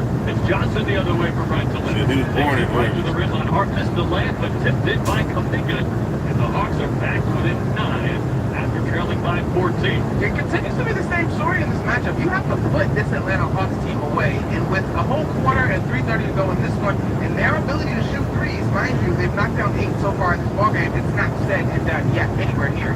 Near the town's far side baseline, backing down Kuminga, who falls down to call a blocking foul on him, and that negates the slam by Towns, with the fourth foul on Atlanta. 3:21 to go here in the third. No free throws, no dunk, but good to see Towns getting involved after a few straight possessions featuring primarily and perhaps exclusively Jalen Brunson. We talked about Towns pregame not having to post up in this one because so many of these Hawks guards are fine guarding him on the perimeter and still has to be managed. But the 2 times tonight where he has been emphatic in posting up, good things have happened for sure. Let's pause 10 seconds to allow stations to identify themselves on ESPN New York and the MSG Radio Network. For the best basketball talk every afternoon, don't miss NBA Today with Justin Truby and Eddie Johnson from 4 to 7 Eastern on NBA Radio Channel 86. I'm like, how do I do a scale of 1 to 10? I'm not looking for dodge on that scale, right? I'm not all the way in the final syllable, but I'll feel. You know what happened to Charlie? I'll wait to see what everyone else's reaction was. Get it, and then I'll argue that you guys are overreacting. Lay it up. So it was easily done by catching a can of Coke. I like it. That was a little bit before my time. Before my time. I know that's hard to believe. I mean, Zach gave me the business the other day, wanted to know if I wore a face mask when I played football. I'm not quite glad about it.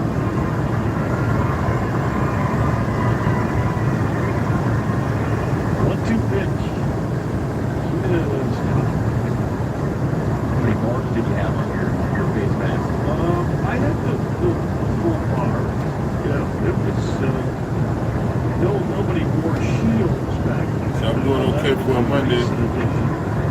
I mean, it's outside ball TH. I made a mistake. I was the gorge. I was talking about. Oh, it was the gorge. It's gonna be a gorge. Yeah, that's good enough. Yeah. 3-2 pitch is hit sharply, diving step. Spins from his knees, throws and got him. Castro, big time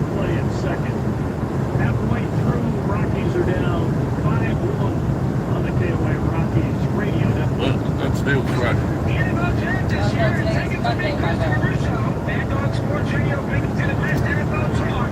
It's around the clock analysis from your favorite hosts, including me, Adam Schott. This is Stephen A. Smith. I'll tell you what I think, and I want to hear from you. You guys are intelligent, infectious, and addictive. Give us all your hot takes. So talk about the NFL draft with us. Mad Dog Sports Radio, 6 a.m. to 1 a.m. Eastern, channel 82 or anytime on a Sirius XM. And Steve Phillips, if you love baseball or chaos, welcome to the leadoff spot with a world domestic Xavier's Crocs. Handmade to break down sports across the league, debate the hot takes, and yes, dad jokes happen like this one. Why was the baseball stadium so cool? Because it was full of fans. Great baseball talk and jokes so bad that should come with a warning light for the leadoff spot. Weekday mornings from 7 to 10 Eastern on MLB Radio, Sirius XM Channel 89, anytime on the Sirius XM app. Get ready for the 2026 NFL Draft on Sirius XM NFL Radio.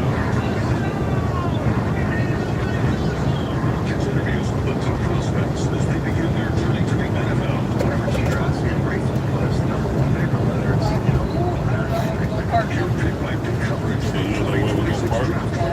Because if you go to exit 19, shut down, you might be able to get there a little bit sooner or early in the morning. Oh, so you can get to 10. Right, and be as close to 6:30 as possible. So that means you have to miss out on ticket. You got raviolis, we got all kinds of Sirius XM app and search Rockies. right? Yeah.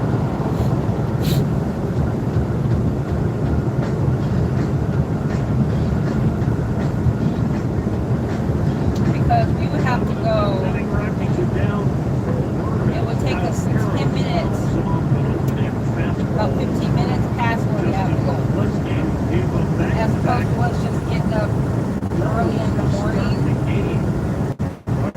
Let's say it's 7, 5:30.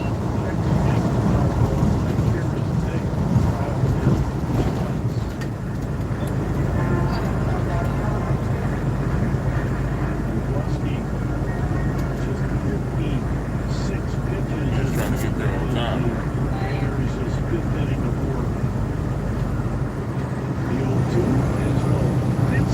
If we have enough room to pull out, I would say we can pull out because it's 20 and 17, almost 37 miles. You know the pull out that's over here by the water? If we can pull out over there, it's at exit 19, if we can pull out over there and then just get up in the morning,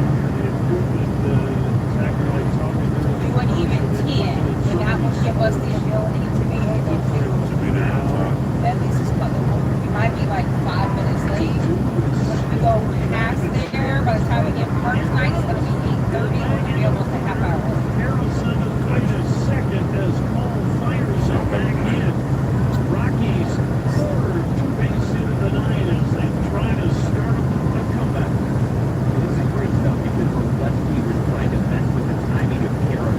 He did an extra little in his leg lift to try What exit was the pull out?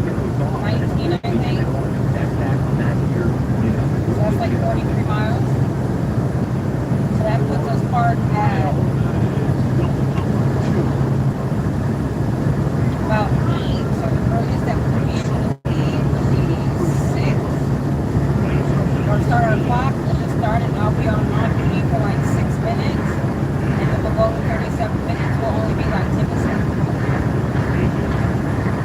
If we go all the way, we're not going to get parked. We're not going to get there until at least.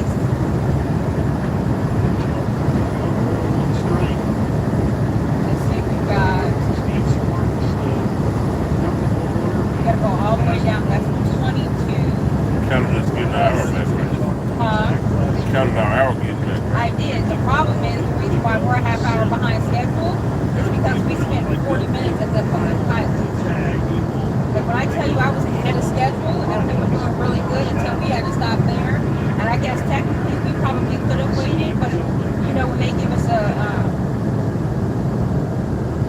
us our fuel stop, they like us to stop ahead of time. But shit, we probably could have saved ourselves a whole lot of motherfucking time if we wouldn't stop.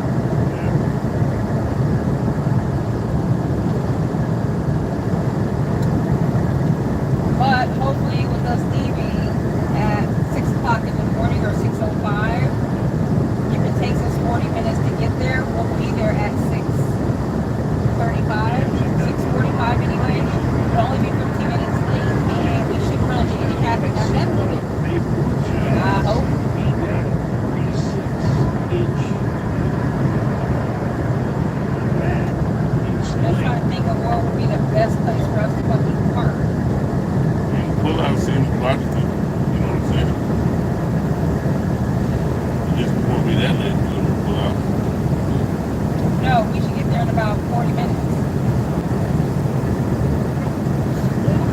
And you know me, I'll do a 6-minute on duty on that ass and then go in there and go immediately into sleep first.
So I figure if we can pull straight in there and be at the front so we don't get trapped in, and when we get up in the morning, we can just pull the way out. I don't want to get trapped in that motherfucker.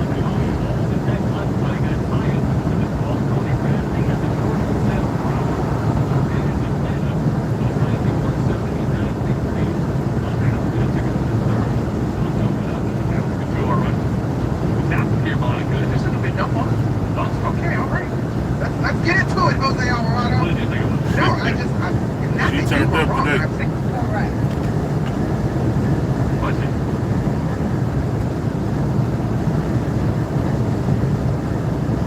Now, who is Jose Alvarado? He play? Maybe. He's not one of these stars. Total on Saturday. Tip is won by Bradley. The Angels now across midcourt, crossing to the foul line, finds Bradley in left corner. He'll drive on Robinson across the paint. Right-hand hook shot is an air ball, maybe blocked by Robinson. And with the shot clock turned off, Alvarado can...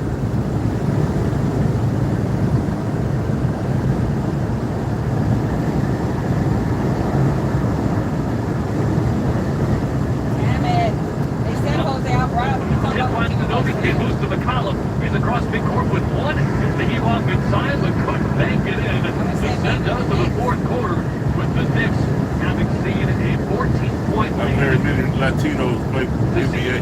The Knicks back. That's not true. They got the Lopez brothers. Oh, yeah. Separating them from a 2-0 series lead here in round one. Well, the three-point shooting improved in that third quarter. They're 3 of 5 in that quarter. But there ain't a whole lot of tall motherfuckers. Which is a notable difference from the 8 of 23 they were at the But I'm gonna say, halftime. But they not a lot of continue to Asians, the categories where they not a lot of Mexicans. rebound margin.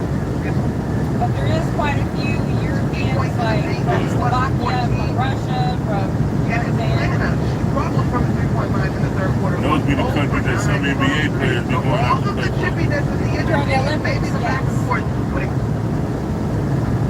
been able to remain consistent. we have a few, like you say, Tony Parker's from France. 91 to 79 is the score. Or something like that. Well, whoever he played for, there's quite a few NBA players that play for other teams during the New York Olympics. Knicks basketball, ESPN New York, and the MSD Radio Network continues after this timeout. The NBA moves fast, and the stars... Right, but regardless of whether you win or lose, I'm going to need for you to play for your country. And Slovakia, I'm sure, which is where Doncic is from, ain't a whole lot of money. I don't think you'd be able to go back if you play for the U.S. and go over there and beat the shit out of your own country. With the U.S., right? They ain't gonna welcome your ass back in there.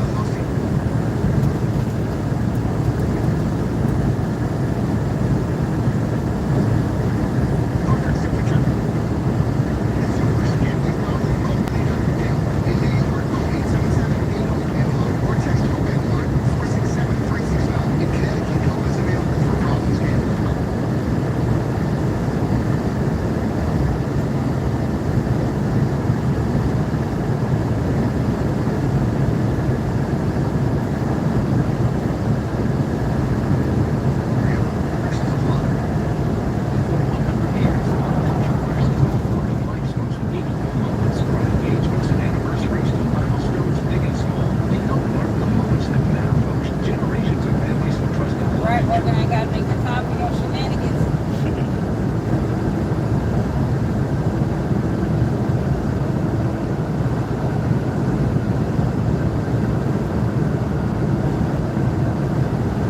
All right, Cole. Yep, we ain't got time for the shenanigans. We're going up that little morsel. Thank you very much. Yep, take that. I'm hoping because it's still light outside that there's not a whole lot of motherfuckers parked over in that little parking pull-out. Tashana Hines. Oh, hey, Tashana. Hey, Charlie. Hey, Tashana, Charlie. Sign up to learn more at Amazon.com/home-deliver. That's Amazon.com/. Where y'all at today?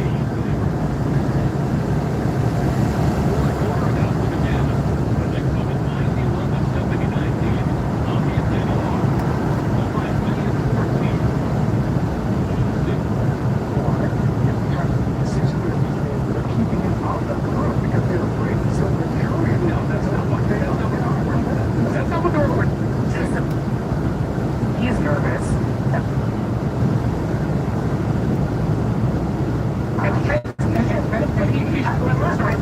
Whether or not we're going to revert back to a plan that wasn't particularly serving I guess my goal is that he thinks that it's even a close call. That what he might get out of this is substantially simpler enough that people might compare it to the thing that he pulled out of. That seems to be in the mind here. The Wall Street Journal, this report, he's actually really involved, and he's been hesitant to make moves that could cost American lives. He's doing the opposite of what we were told by a lot of Democrats early on. On the Columbia River. Completely the opposite. I mean, part of the reason why they wanted to pull him out of some of the conversation. Oregon side. American. That's Washington over there. It's Oregon over here. Because he actually wanted to protect. That's actually something that we would want from our president. Although we can't get again in the way.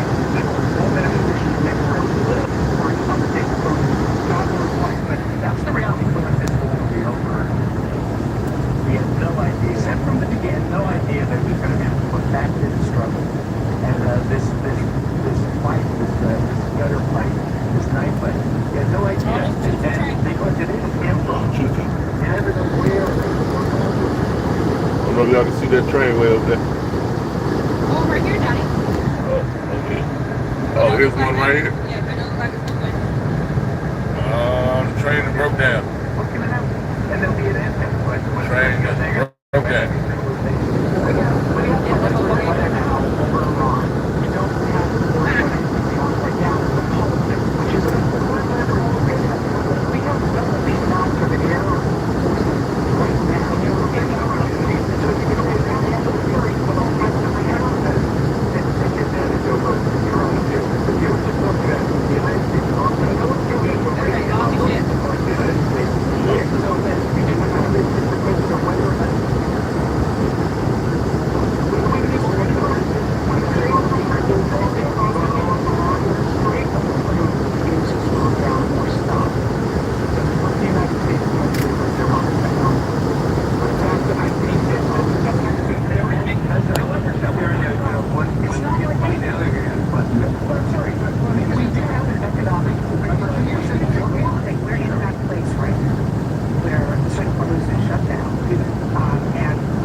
exactly my point. So he's like, criticizing a regular basis? you didn't tell him Easter. No. So let me let you finish your point so we can separate. Well, where I'm going is that we had clear military objectives, which we have a team.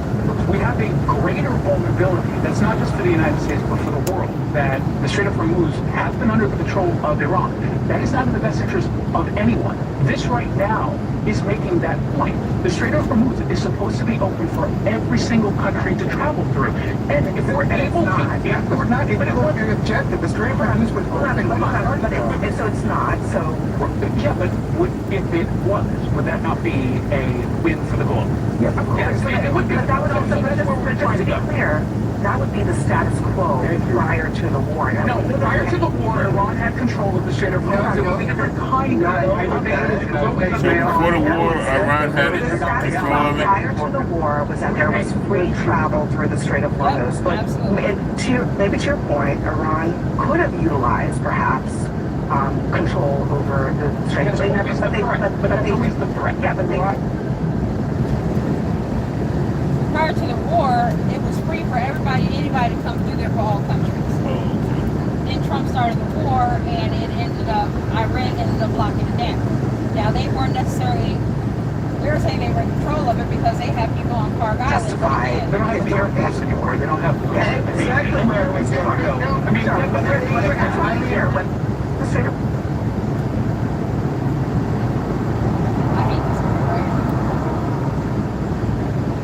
I hate this area because my radio goes out. It's all good arguments.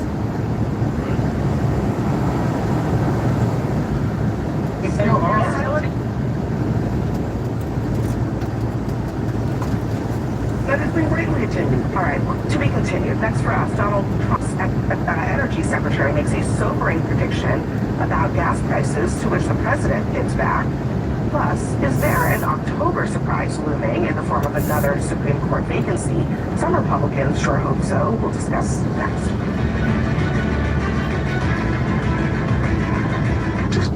I'm in New York. I'm Billy Joel. Back again for a limited engagement because you asked for it. Celebrating the 50th anniversary of Billy's Turnstiles album with exclusive specials. Plus, new shows with special guest hosts. Hail that morning at Real Train. This is Gavin all day on that 8th Billy Joel channel. Channel 105. And on the Sirius XM app. Just search Billy Joel.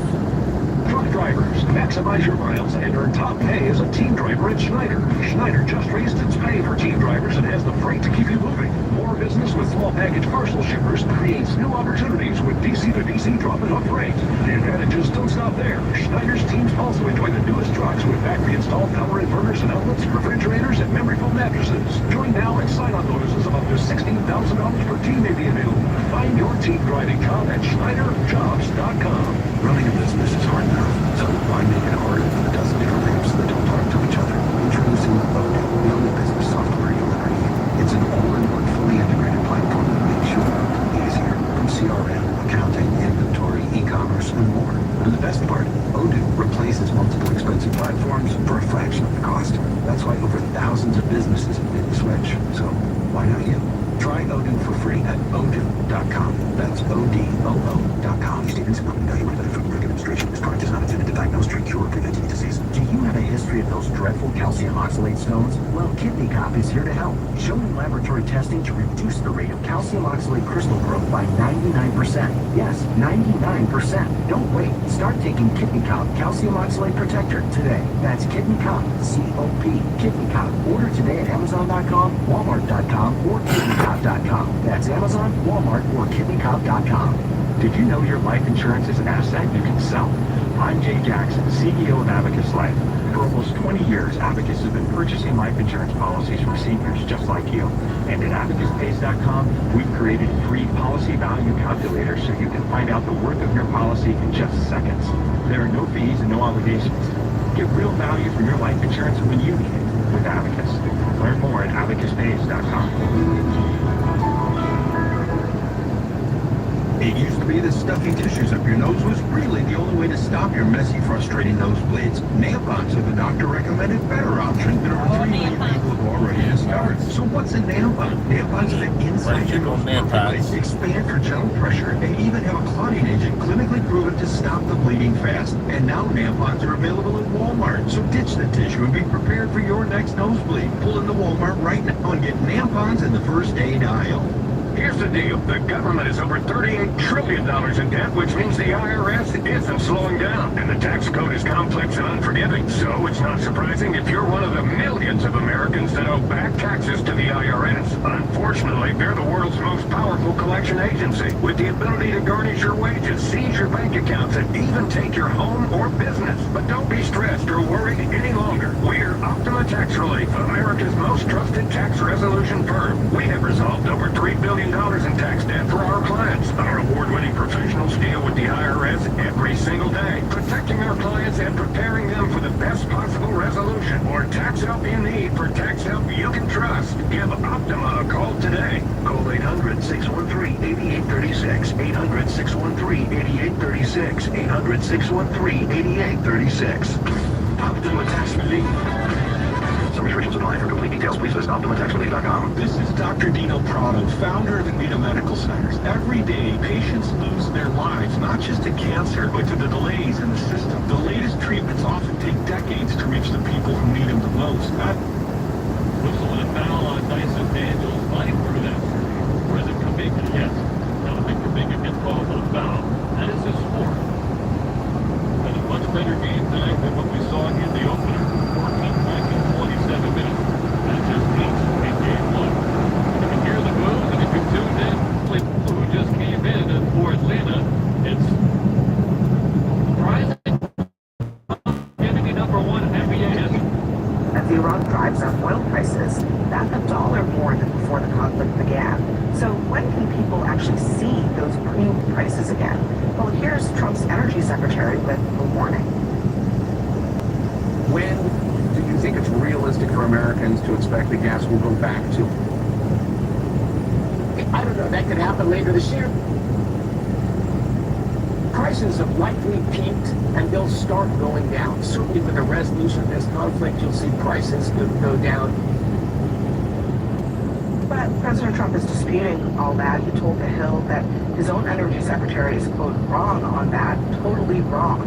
Now keep in mind, Trump conceded earlier this month that gas prices wouldn't budge anytime soon. Then he contradicted himself just days later.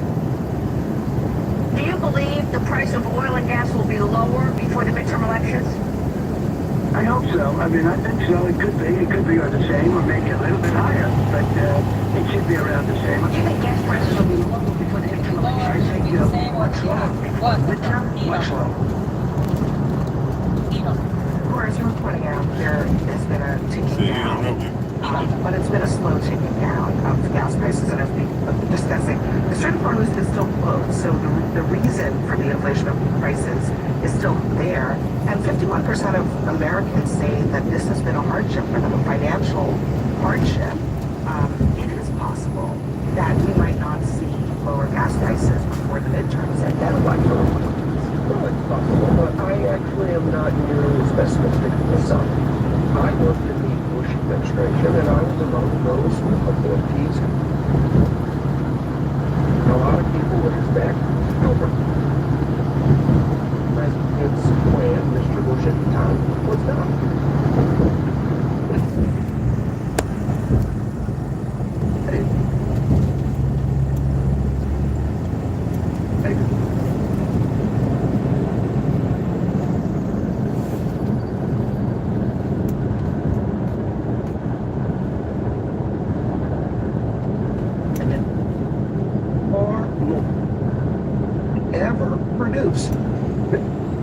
Local distributors in the United States that are going to start offering lower and lower prices.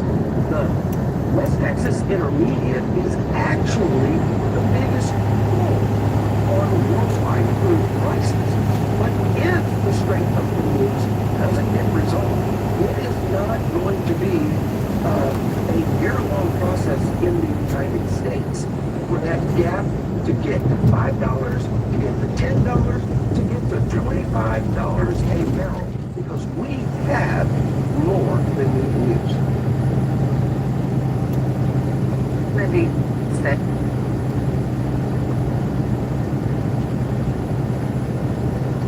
An example.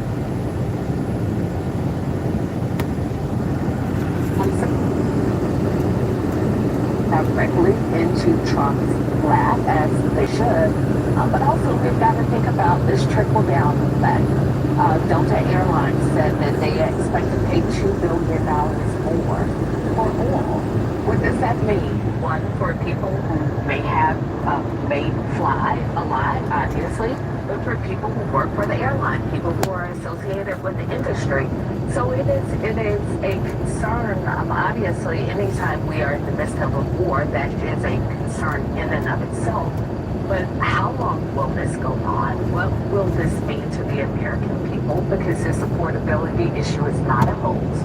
People are concerned about rising healthcare costs. Now they're concerned about fuel costs. They're concerned about housing costs, and the list goes on. And it's not just gas prices. And I mean, maybe what you're saying will happen. We haven't really seen it yet, but we've seen the global market really controlling prices globally, regardless of how they're being produced.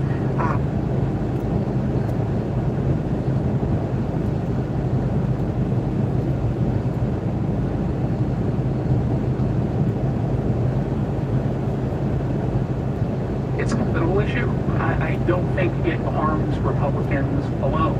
And Democrats should be worried about two talking points from Republicans that's based in reality. Number one, we didn't hear a whole lot of concern from Democrats when gas prices were considerably considerably higher than they currently are. In fact, it was quite the opposite. It was almost by design that they were driving because they didn't want to be driving in a gas-powered vehicle. That West Coast. Number two, what we have to do is point out we have really high gas taxes that we can give a gas tax holiday at the local level. Many Democrats, although I don't think they're driving up gas prices. Well, when you ban, how is that possible when the driver of gas prices in the Biden administration was the war in Ukraine? I'm sorry. Yeah. So I'm sorry. What? In particular, in Washington State, for example, and in California, you have incredible. I'm talking about the overall nationwide.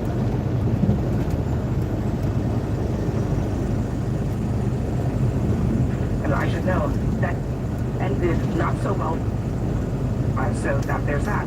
But the idea that they intentionally drove up gas prices to get people to drive EVs. Well, they actually, they were banning the sale of gas-powered vehles, new gas-powered vehicles. Did they intentionally drive up gas prices to drive EV sales? No, not to drive EV sales, but to get you out of gas-powered vehicles. How so? What's the mechanism by which they drove up gas prices? Well, you have Russia to invade Ukraine? No, but you're pointing to one particular piece, and I'm not disputing. The largest driver. I'm not disputing. Increasing. Sorry, I am not disputing that has an impact on gas prices, but I do say that when you have incredibly high state gas taxes, while at the same time you have Democrats who have actively said they're trying to get you out of these vehicles and that's an impact. What about the oil? You're talking about driving up the price. What about the oil companies and their tens of billions of dollars in excess profits because the price of the barrel of gas on the international oil international market is determined by the international market. Policies can also billions of dollars in excess profits. So in other words, when the price goes up at the pump, the people that are, or the companies that are making the money are the oil companies. Why don't we, rather than reduce their profits, why don't we let them pay excess profit tax? I think that's is the trend line for higher fuel prices began early in the Biden administration as it pursued EPA regulations. Maybe that is true, but it is Are you disputing that the primary driver was not the driver for the huge jump in gas prices? I dispute that. I looked at the gas price history today on the Federal Reserve side and the AAA side. The spike in gas prices happened in 2023 after Russia invaded Ukraine. And it remained high for several months. It came down later that year. And by the time Joe Biden left office, gas prices were about $3.21 from $5. Now, currently, gas prices are higher today than they were when Joe Biden left office. But the driver of gas prices was the Russian invasion of Ukraine. The difference today is that Donald Trump has created a self-inflicted boom on American consumers by forcing this war on us against Iran that's caused gas prices to spike to $4 Why a don't gallon. Democrats agree to get rid of statewide Donald Trump started You do. The gas tax has been suspended in Georgia, and gas is still high in Georgia right now. That's what I'm saying. There are things that you can do right now on a state-by-state basis that would drive the taxes. And a lot of states are doing that, but it still doesn't change the fact that gas prices are high. Fuel prices, according to the Federal Reserve, on the last day of the Trump administration, the first one was below $2. Ancient history. Wait. And just went back. I'm curious. Is that it continued to spike? Now here's a point. It continued to spike, and then it did what? And then it came back down. Because you gotta finish the history. You can't tell how the history. Nobody say nothing about the pandemic. Everything was stopped during the pandemic. At the beginning of Biden's administration, when he got in, shortly after that, it just shut down the entire United States. That's what originally caused the start at the early points of Biden's administration was in reference to the country having to shut down. But the Republicans don't look at it. They don't. And then when the war in Ukraine happened in 2023, it shot the gas prices back up, but then they came down to $3.21. Now it was lower when Trump was in office at the end of his office, but you still have to account for the year and a half that the country was shut down, and of course everybody had to make their money. That's why the cost went back up. And once they made their money back, they kept the cost high, so they continued making money from the whole entire year that they were actually shut down, and nobody ever brought their prices back down. You look at the price when Joe Biden came in office, and you look at the price when he left during the time of the pandemic, at the time that he got out of the pandemic and it raised, it never really went back down. We're still paying high shit because those motherfuckers are still making a whole shit ton of fucking money. Biden got a raw deal. Yeah, he did, because he got the country completely 100% damn near shut down.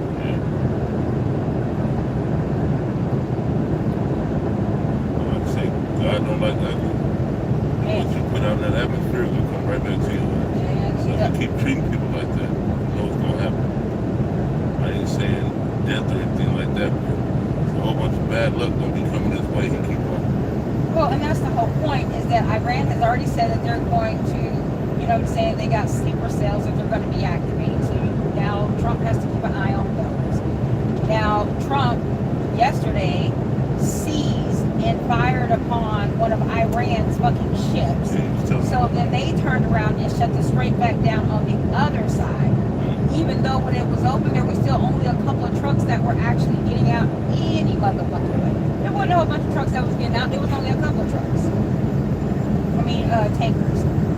And so now it's completely 100% shut down. Again, now the reason why there's no fluctuation is because stock markets are got tired. We go up, we go down, we go up, and they just equalized it and left it at 1.7. Unless it shoots automatically up as far as the price per barrel, it's going to stay right about where it is right now. They can't. Because it's too much of a fluctuation. Right. So what they're going to have to do is now they're going to hold it. You know what I'm saying? Right about where it's been, they're probably going to hold it until the deal is actually signed. Then they can drop it down a little bit. That's if they even do that right away. Because like I told you, it's going to take them months. Because one thing I didn't factor in, remember I told you they have to get those ships in there. Then they have to load those tankers up with the oil. The problem is they have to turn on. Remember I told you they have to turn. Oh, maybe it's 29.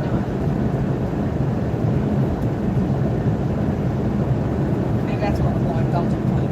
They go at 29. We showed up about to find a plug out, ain't we? What you were saying? What they're going to end up doing is, which people have to look out as well, is that what they're going to end up doing is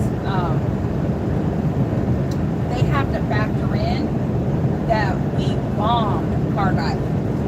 So not only do we have to get that refinery up and running, but they also have to turn around and get it fixed, get it rebuilt. It's going to take a lot of work out there. Yes, it is. If you bomb an oil refinery, oil is flammable, ain't it? Yep. Okay, so it looks like we should be able to pull in here. There's nobody in front. We should be able to pull straight up. Oh no, this ain't it. This ain't it. This ain't it. Shopify are closing their books faster with fewer surprises. So that's what people have to look at as well. You know what I'm saying? When you're taking a look at the whole entire picture, they got to get the ships in there. Now, mind you, they still have to get the ships in there. They're only going 15 miles an hour. And they have to get them in there, and before they can even start loading them, they have to make sure that it's free flowing. They have to turn it on. Because I'm pretty sure it's shut down. They're not going to keep pumping the oil around. You know what I'm saying? So I'm pretty sure they shut it down. And because we bombed it, we don't know they don't know what's damaged, what's not damaged, so they got to go in there, they got to fix it, then once they fix it, then they can open it up, and they can start, it's going to be months before that is free flowing again. Not to mention they don't know yet if Iran is still going to have one part of it to where they charge, or if they're going to charge people to come in and out of there the first place. So gas might shoot back up. Maybe. Because what's going to happen is that right now, number one, Canada has already shut down and canceled every single one of their flights to JFK. Those, jet fuel? yes, because that's refined a whole different way.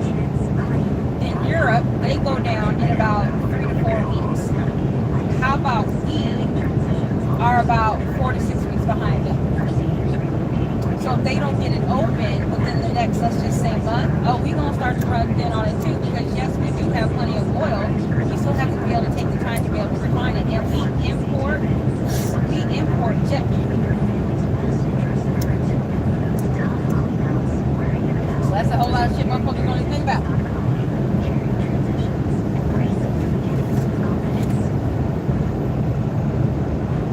Or they don't care about it when it is.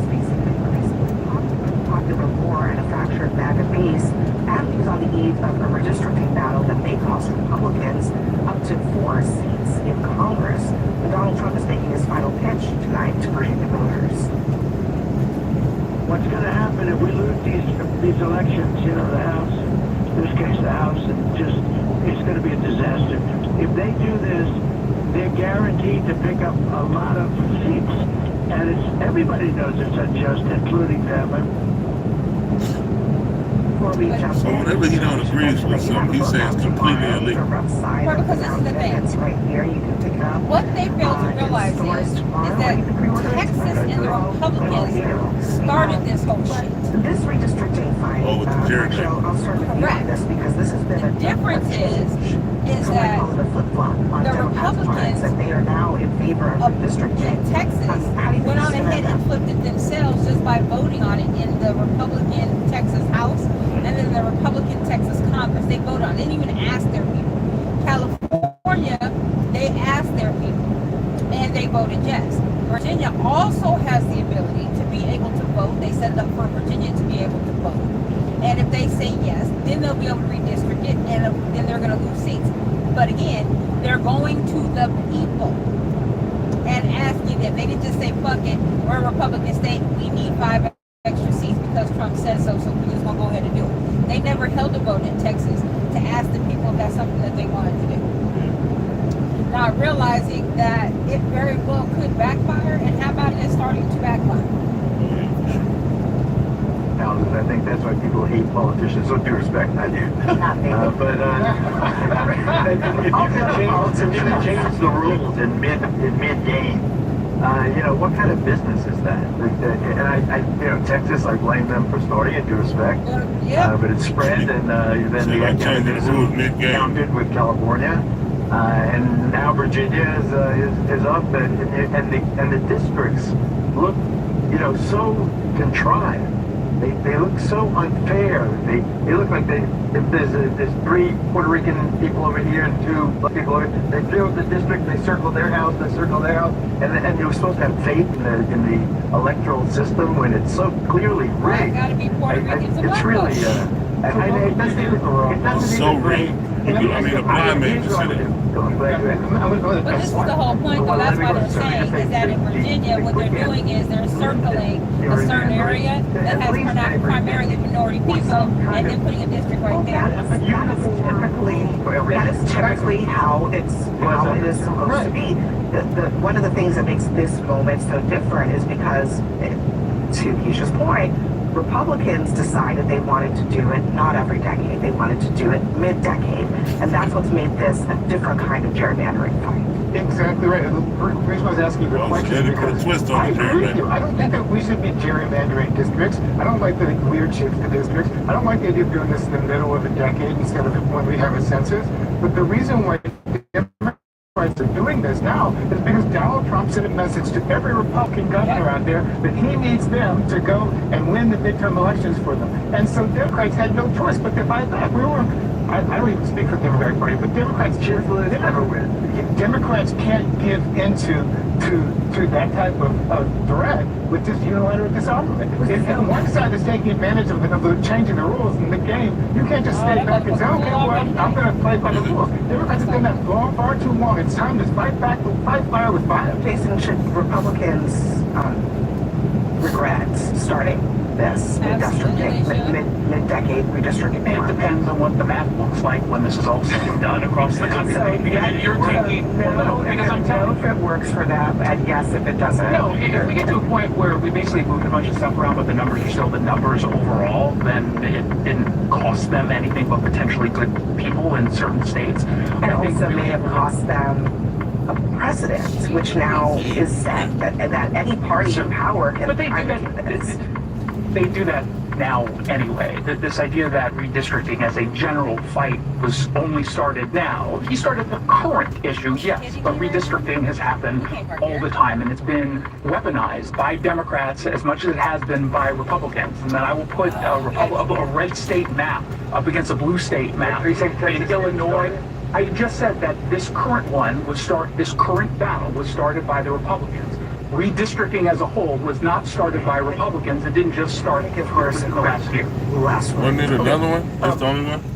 It would be okay, in my view, for all the states to want to redistrict whenever they want to, since it's constitutional. Just don't cheat. What did the state of Virginia do?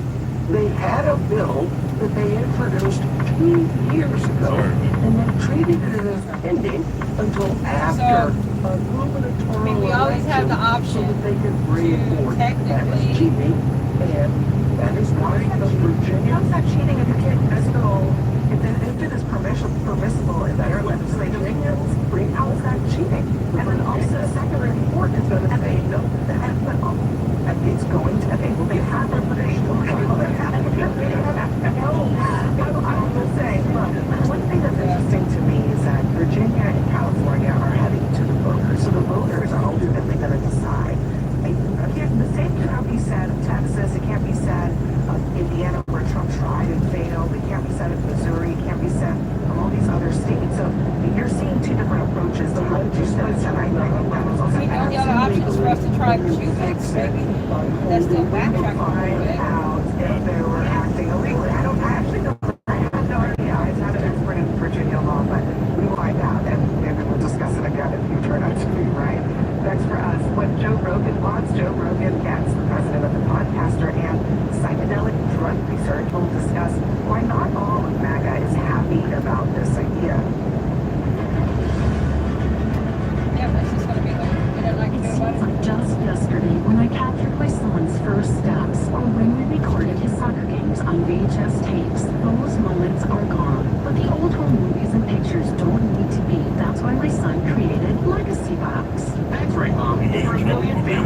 use the legacy box to digitally preserve their old home movies and photos. I mean, it is what it is. I mean, I can only get it there when I can get it there.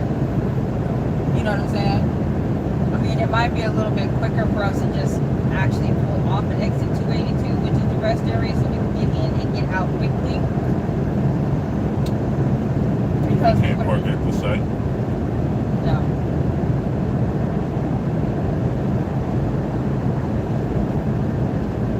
I mean, I guess we can call and find out. Contact them.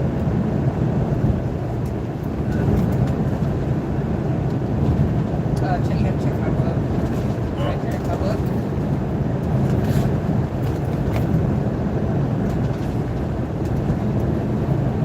It'll be the second to the last one. Keep going into front of that one, front of that one, and that one. It should say Coca-Cola on the bottom right-hand corner.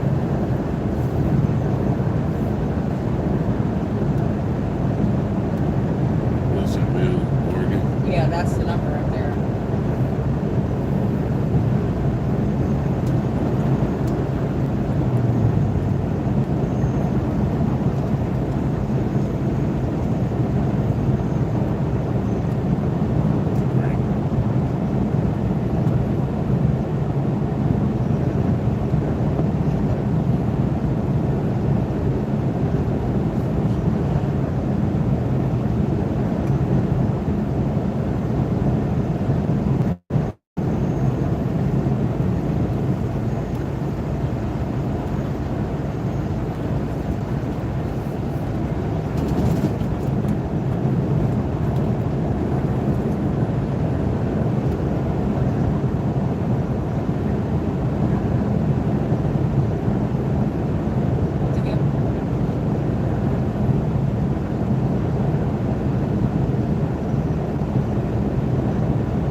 It's 685-7156.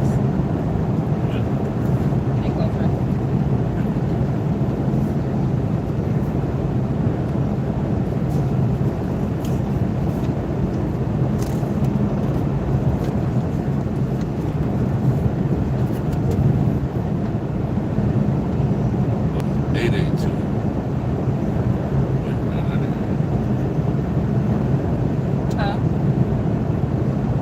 That's not it right there.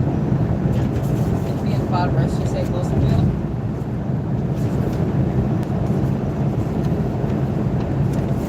Go back over. Yeah, 685-7156. Yeah, that wasn't it. Probably have to type in Coca. I was typing in Coca-Cola Wilsonville and see if it came through.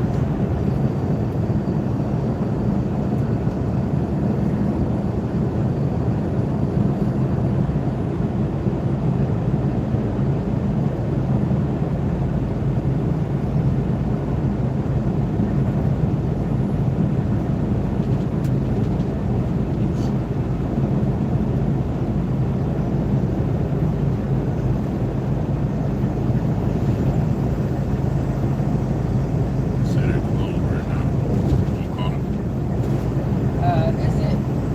Open at 8 a.m.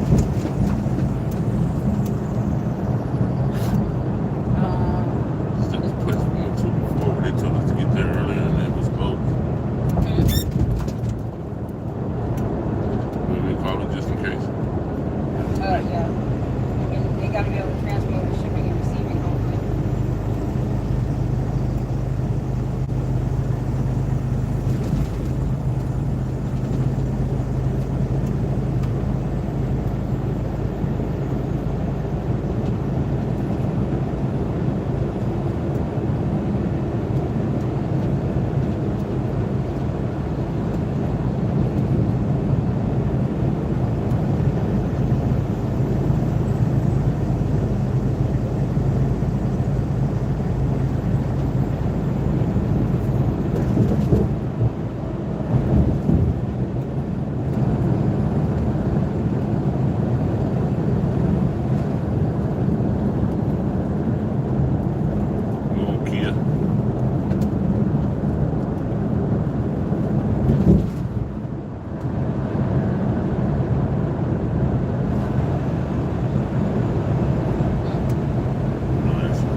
the so we need to figure out what the exit is for the rest area in Wilsonville.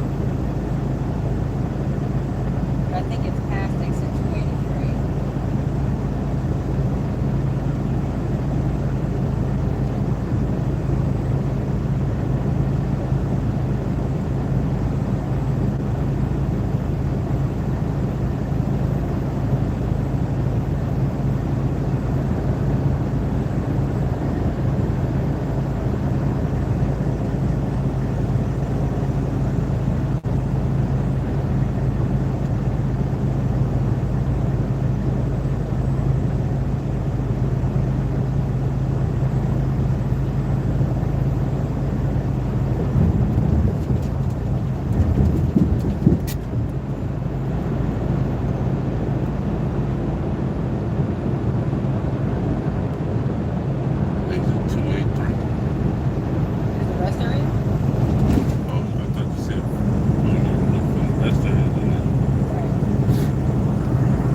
Is your Google ads the best? Here's who Google thinks is the best. Google thinks it's Search Kings. Of more than 10,000 Google agencies in the United States and Canada eligible for the honor, it is one company, Search Kings, that is the winner of the Google Ads Impact Award, given to the Google partner with the most impactful Google advertising results. You want to stand out where your customers are online? We'll get there as soon as we can. That's all we can do. To Search Kings. Tonight, another high-profile exit from President Trump's cabinet. The White House announced that Labor Secretary Lori Chavez DeRimmer is stepping down and taking a job in the private sector. The source told CNN we won't have no time to run over miles investigating a complaint that she was having a sexual relationship with a member of her security team and accusations of professional misconduct. I'm just going to put on there, when we stop them, put on their ETA 0700 duty traffic.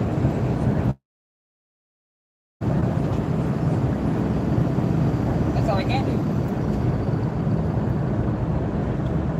So yeah, I'll just put,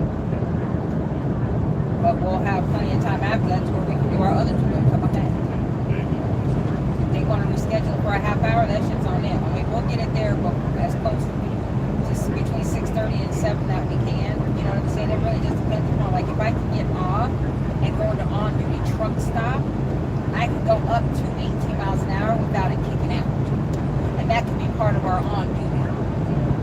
And then I can do 5 minutes of regular on-duty while you run inside and go grab our chicken. And so all we need is what we got last time, which was an 8-piece, half and half. Hopefully they can do half 4 pieces and the other half 4 pieces hot. And then you can get whatever sides you want. And then we're gonna need butter, honey, and then I want the 2 apple pies. Don't you want one of those apple pies? They're so good, right?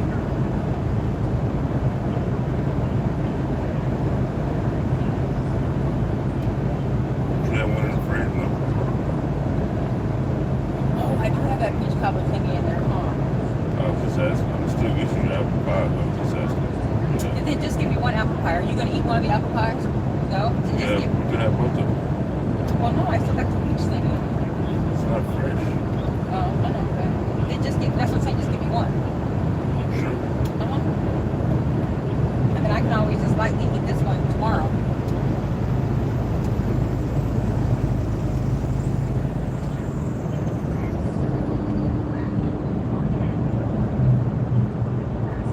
But we're literally going to be like 13 minutes. I already looked it up. It's a 13-minute drive from exit 278 to exit 283. It's like 6.2 miles.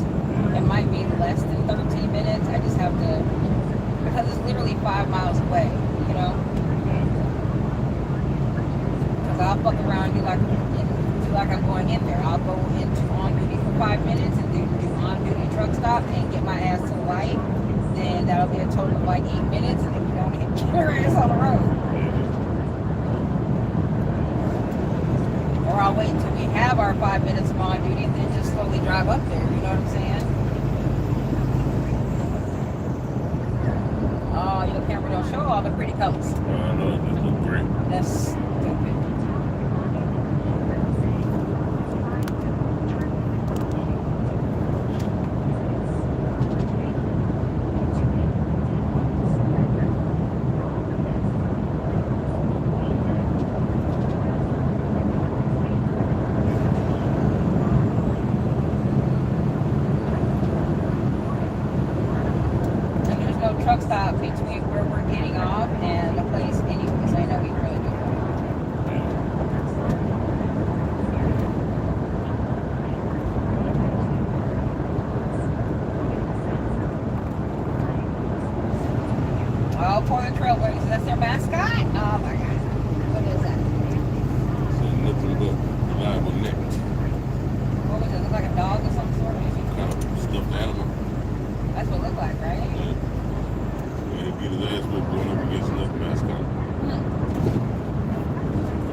the train.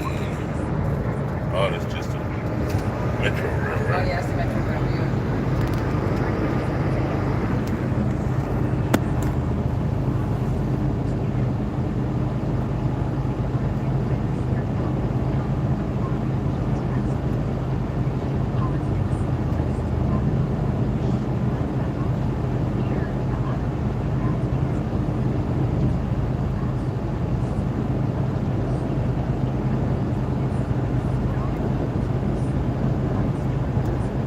424 to 54.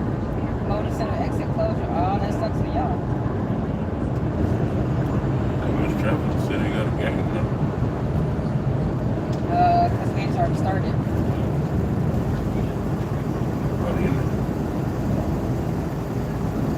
Is it tonight? Yeah, they say they played at home.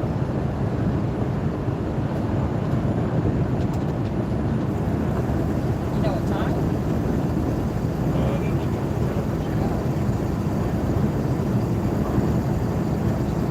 It's not on your channel.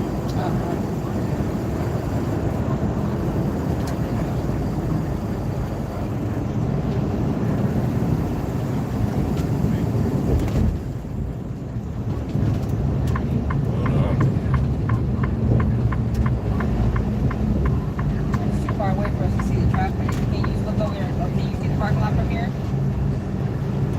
To the right? It's a parking garage, ain't it? It's to the right. Oh, you can't really see.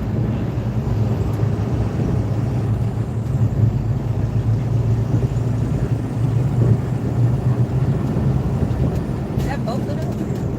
Yeah, it is. But I don't think that's the regular boat. That's something else, I think.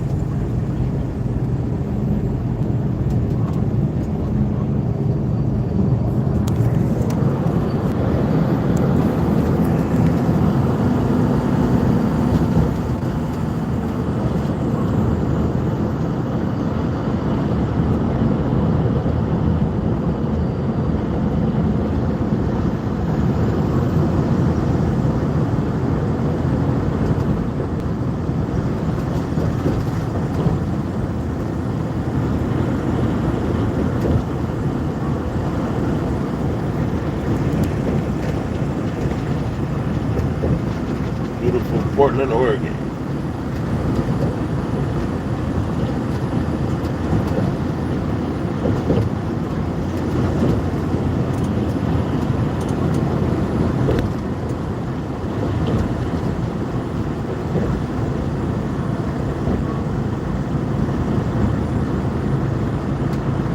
Beautiful city. Me and Big Mama went on a donut tour up in there, around there, around downtown Portland. It was all around downtown Portland. Yeah, it was. Wish they would have gave me a scooter. Oh, that would have been nice.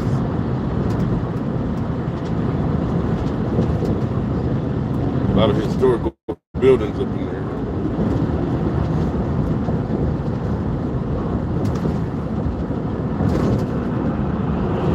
Sometimes you think, oh, where are you going with my wife, Bet? Right. I like it up.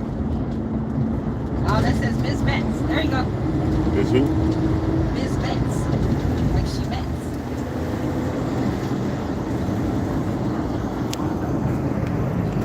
Need that Camaro to go chase that Bet. Go get him, Camaro.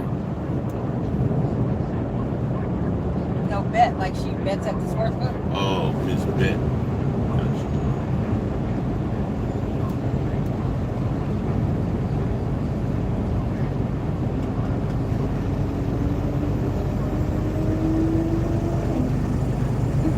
Yeah, motherfucker, that shit. All the way back in.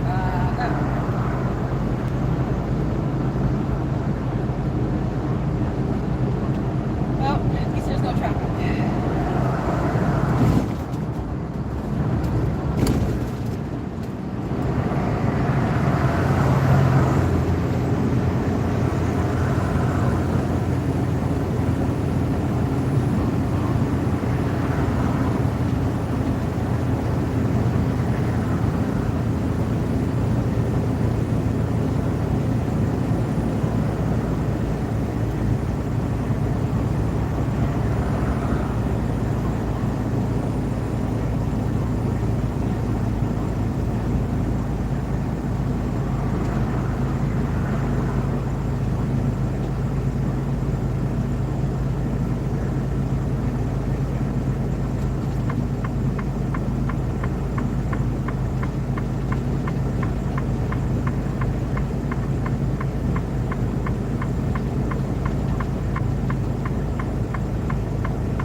bad place to break down there, but. Man.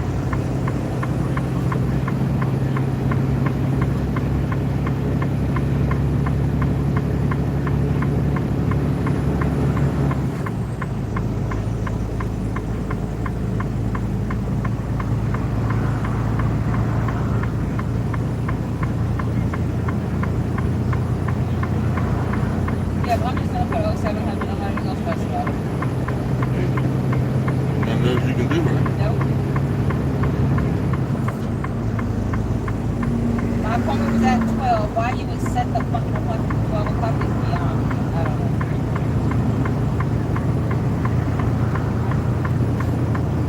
And we got there at 11:30. Now, if we would have got there at 12 o'clock, by the time we got up there, it would have been 2 o'clock.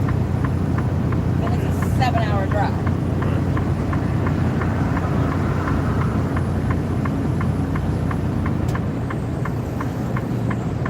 Now, we might have taken a little bit too long at the other place, but I'm just gonna put on there, ETA 0700, late due to having to fuel twice and traffic. What they gonna do? That's why I was like, why they got her feeling twice? That's stupid. Well, because I don't know why she just didn't open me up at the Grand unless it was cheaper at Biggs. You know, there's only a certain amount of places they can actually open up and how much they can actually open up, which is a big problem. You know what I'm saying? But that's not my cup of coffee. She could have gave me 5 gallons of depth and, you know what I'm saying, the 50 gallons of fuel, whatever the case may be, or 100 gallons of fuel right there, so I only had to stop once. But instead I had to stop twice. I'm home. That's your fault, baby. Oh, that's not good. ETA will be 0700 due to traffic at second fuel stop. There you go. You're gonna be like, why she stop for fuel twice? Ask the motherfuckers. Well, because my depth was low. There was no way I felt that I was going to be able, because it was down near me to take a gas of depth. So you wanted me to continue from LeGrand, from Biggs, go from Biggs all the way down here, and then have to go all the way back up to Biggs. That's over 200 miles. That shit, my shit may not last. Plus, it has to go all we are night. going back up that way. Correct. So yeah, That's gonna be a beautiful drive. yeah. So fuck that shit. That's exactly what the fuck I put on there. Due to traffic at second fuel stop. Because it was a shit ton of traffic at that place. We were there for almost 40 minutes. That's because I was behind schedule.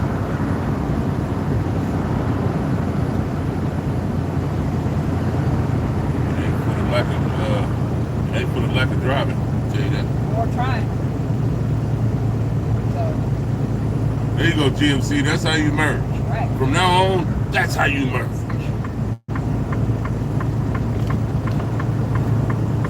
yeah, I'm not going to stress about it. It's a 15-minute drive. As long as we can get parked and right around, we'll probably park right around 8:35, then we can leave at 6:35. Or at least start our clock. I'll do, like I said, I can do it any video on duty for both spots. It don't matter to me at all.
on duty are you supposed to do? The smallest I've ever done is 7. Technically, I could probably do 5 if I wanted to. But yeah, I usually do between 7 and 18. It just depends upon how much paperwork I have to do and all of that other shit, you know. But like I said, I could go on duty yard for truck stop to get to the truck stop. And while you run in and go order the food and go get the food, I can do my paperwork and be in 5 minutes of on duty. The on duty yard plus the regular on duty, after 5 minutes of regular on duty, I can shut that motherfucker down and put us in sleeper bird. And then we'll go on to sleeper bird, and then once we're done with the sleeper bird, then we can go on ahead and yeah, we immediately go on sleeper bird. Technically, I guess we could probably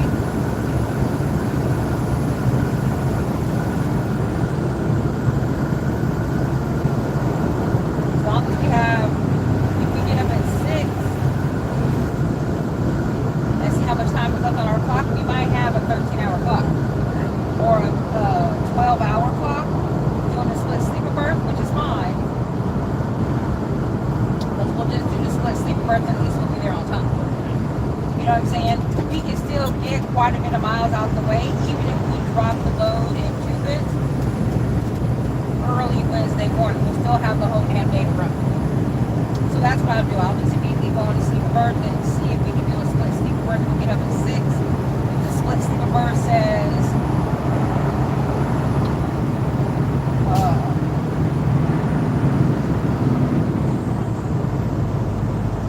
oh, I like that. Look at it.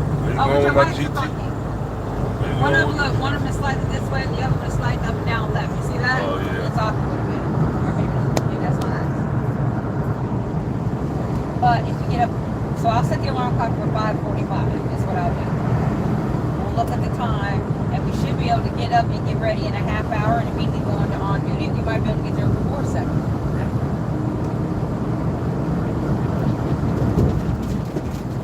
It's just that whole sleeper bird shit. Sometimes that shit works, and sometimes it don't. I got to look out for that motherfucker.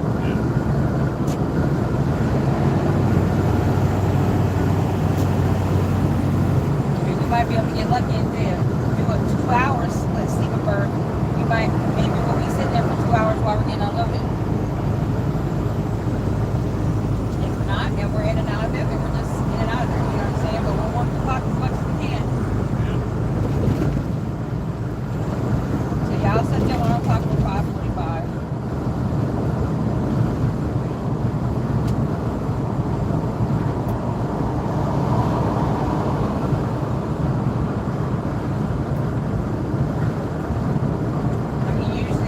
We take like 15 minutes to get up, go to the bathroom, smoke a cigarette, play my game, you know what I'm saying? We can completely bypass that shit so we can get there on time. The only other option is to wake up at 5:30. No, I'll be up early anyway. Okay, so we'll set the alarm clock for 5:30. We'll check the clock. That's the time I usually get up. Okay. So yeah, we'll check the clock.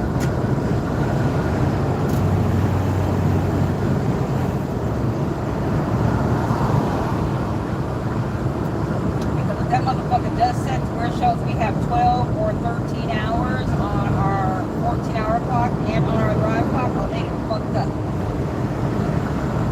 Because we would really only need like 12 hours on our clock to be able to drive to the place, go in Superbird, go to Portland, pick up what we need from there, shoot all the way out up. It's only 200 miles, like I said, to get up there. And if we have to, hopefully we'll be able to make it all the way down, but if not, then we'll stop wherever the fuck we want to by that time, by that point. You know?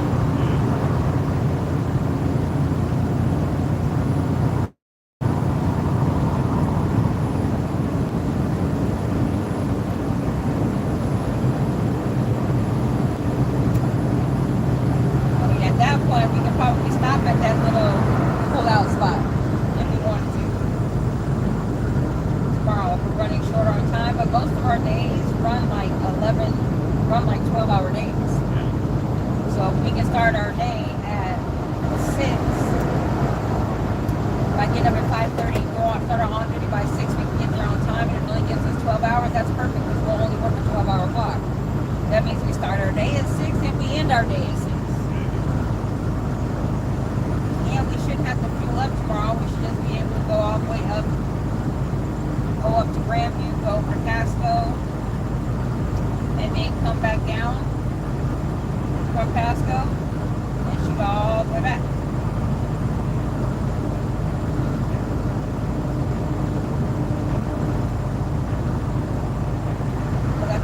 Total of, like, once we leave Rivergate, it's like a total of like 470 miles. So 470 miles at 60 miles an hour, or at 50 miles an hour is a 9-hour drop. That gives us 3 hours to play with in reference to on-duty yard food and all the other kind of shit. So let's do that, Daddy. That's a good idea. Let's see if it'll work tomorrow morning. Only way to find out is to set the alarm clock at 5:30. One thing about split sleeper is the recaps. Right, well the thing about split sleeper berth for us as well is that I have to click the box, like once it shows that we did like 8 hours in sleeper berth, I have to press the button, and then before we can start a whole other day after tomorrow, we have to do a full 10 hours, which we'll have the ability to do so.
right down here, he said, you know.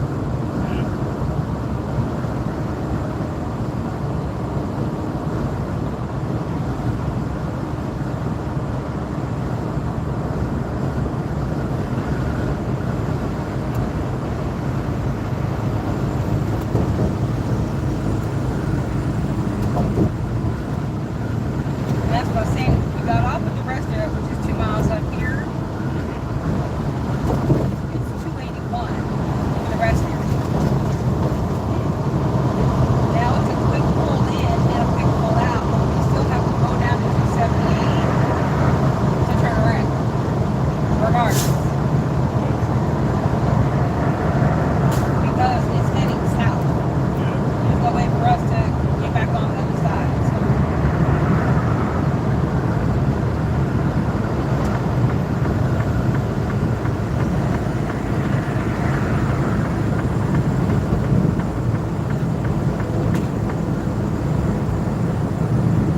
So regardless, you know what I'm saying? It's 3 miles.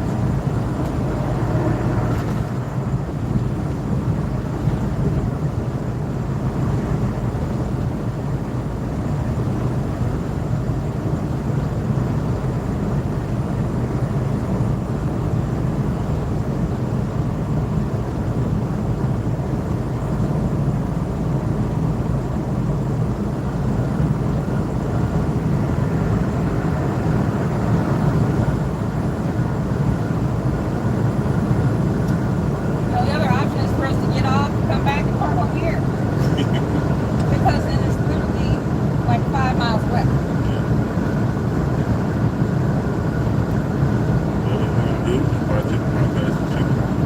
No, I know you want chicken. Huh? That's that I know you want chicken.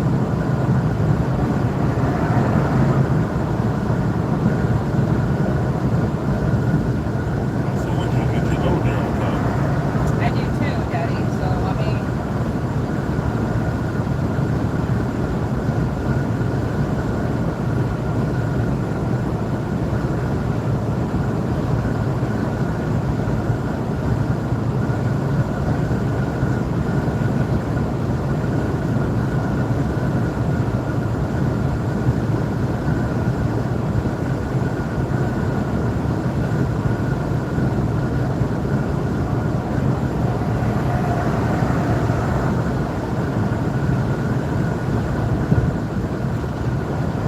so it's 8:30 right now, and 10 hours is 6:30. So, like I said, I'm gonna get up right here and go into on the VR move. How about I'm immediately gonna put that motherfucking silver? That's what you did last time. How about these motherfuckers ain't even gonna get no regular on me? I'm just saying, oh, I just forgot to go in on me.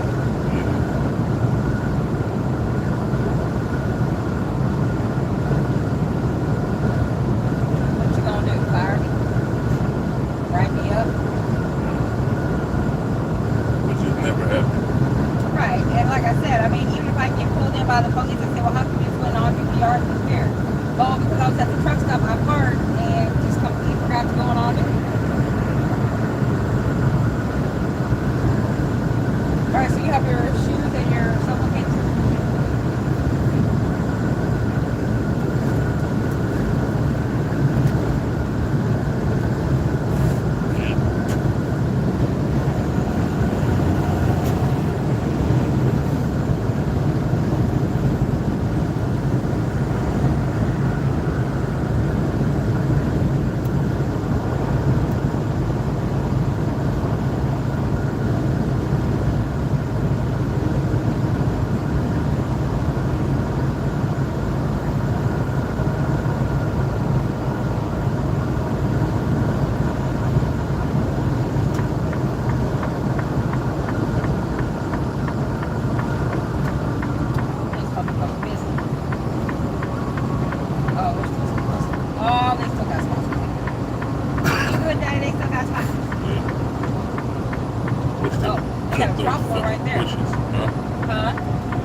left, son of a bitch.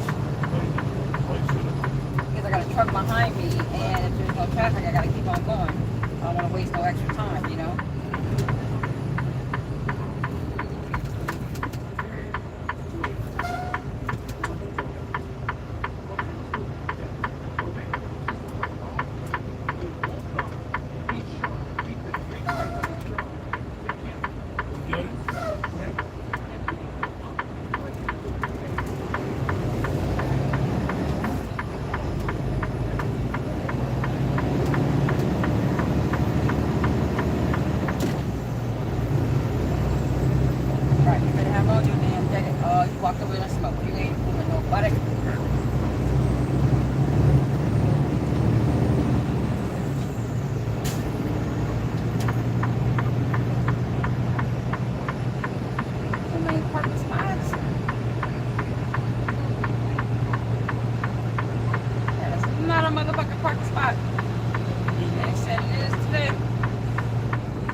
Yeah, the 8-piece meal, half mild, half hot, whatever sides you want, and then 1 apple pie. And probably, I'm going to say no apple pie, because I do have that peach one in there. You sure it's in there? Yeah, it should be in there. It should have been in a little, I didn't eat it last night.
37 minutes of remaining drive time.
And the player was switched.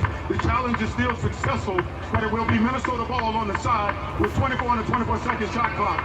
Due to the mandatory, Denver loses the timeout, but they retain their ability to challenge the rest of the game. So there you go. Three-pointer by Dos Santos on the way, and that one is up and in. And the Nuggets now lead is down to 2. It wasn't 19 at one point in this basketball game. And here comes Jamal Murray. Murray goes right to the rack. Wrap around Johnson, top the key. Gordon in the three. Short, no good. Rebound poked out, grabbed by DiVincenzo, and he hands it off over to Anthony Edwards. Edwards has it. Back behind him over to Randall. Randall back over to Edwards. Edwards inside the arc, drives in on Jokic. And is it a jump ball? Foul called on Jokic. The outside guy got the foul. The guy the ball go right to. Joker didn't argue, but his second. It was 44-25. It is a 21-4 run. I'm telling you, this exact same thing they did in that third, fourth quarter in that game 7. Had it in control, game's over. It just something happened. And getting it back, he gave them all the confidence now. Well, he makes this free throw here. It's a 23-9 second quarter. So Nuggets will be then outscored 23-9. This to tie the basketball game up. Good thing it's in the second quarter of finally third. He missed it. Rebound comes down to Christian Brown. Brown has it left side of the midcourt circle. Goes it off over to Jokic, bad pass. It gets tipped out to Johnson. He gets his pass deflected over to Jokic. Jokic has it at the nail, right side Christian. Head fake and a drive, kick out for Gordon. Shake. Yeah, that'll make it. Legs not in it. Back the other way is Anthony Edwards, and now Minnesota looking for the lead. Edwards has it on the high left side. Crossover move, gets down the lane, jump shots up and in. Quick inbound over to Jokic. He went for a steal, didn't get it. Denver has the numbers here. Brown, right side over to Cam. Cam in the paint. Jokic floater, blocked, and goaltending whistled against McDaniels. An ugly quarter, didn't it, Gaza? Yeah, big time. Especially on how great they looked in the first quarter. They scored 11 points in 7 minutes. Bruce Brown is up and off the bench now for Denver. Nuggets lead it by a point. And here's Dosunmu. Dosunmu has it at the midcourt circle. Right side over McDaniels. Now Edwards. Edwards at the baseline. Back on top. Randall. In the corner. DiVincenzo. Wide open three. Why save limit? Why do you leave him? Like you said, that's all he can do. Jokic has it on the high right side. Gets bumped by Randall. Throws back behind him over to Christian Brown. Back over to Jokic. Jokic. Back against the rim. Shot clock at 7. Gets double team. Kick out 3. Murray. Go! Final. First time they really double team. I put Joker on the block here for the last 4 minutes. High left side is Anthony Edwards. Top of the key is Randall. Right side now goes Sundu. Top of the key is Randall. DiVincenzo by himself again. Three-pointer Edwards. That one's good. 55-53. Minnesota leads it by 2. Inbound goes over to Cam Johnson. He throws top of the key over to Jokic, guarded by Randall. Jokic gets fouled by Randall on Joker's way to the rim. By the way, Minnesota 5 of 5 from the 3-point line this goal. That's amazing. Bruce Brown going to come in. But Murray's been run to death here in the first half.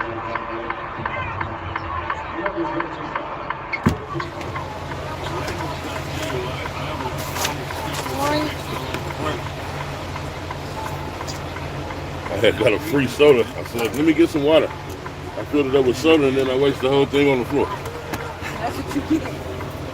The lady was like, you wasted soda on my floor? Yeah. She was like, well, at least you came and told us about it.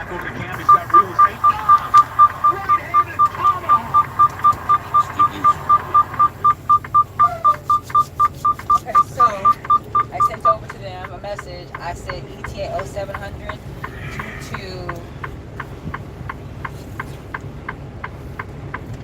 due to accident and traffic at second fuel stop.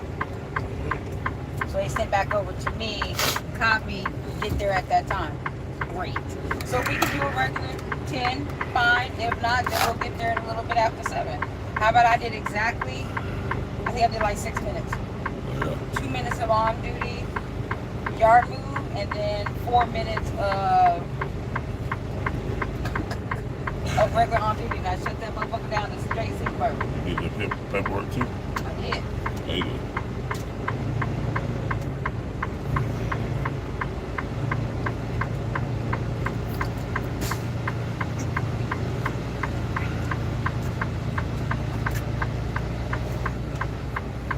So we should be able to go on ahead and lock this motherfucker down, right?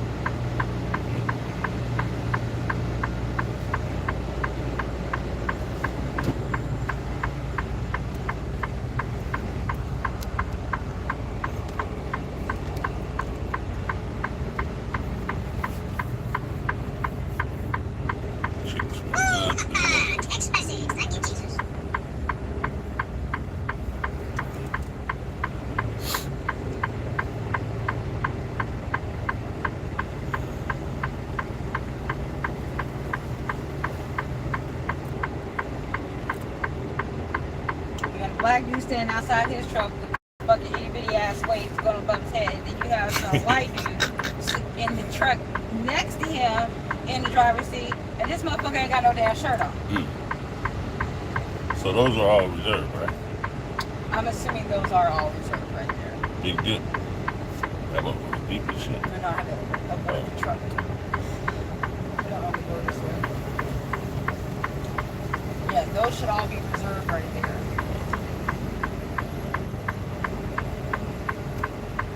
Ain't nothing open over there. Huh?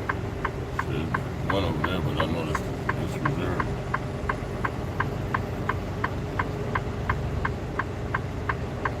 You want me to drive down there and see if it's reserved? One day I'm going to have to just drive down there and see if it's reserved. I don't know if it's all the way down there reserved or if it's just the ones in front. I don't know. Also reserved on any of these. I don't either, but I don't know about further way down there. Right.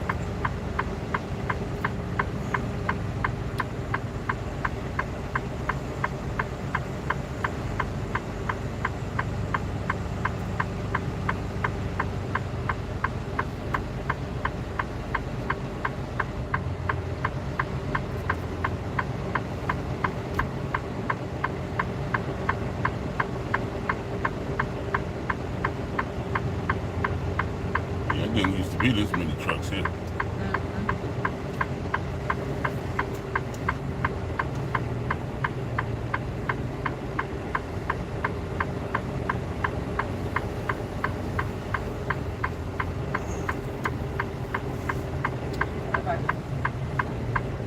Alright, so I just need you to ask by which one, where you want me to park.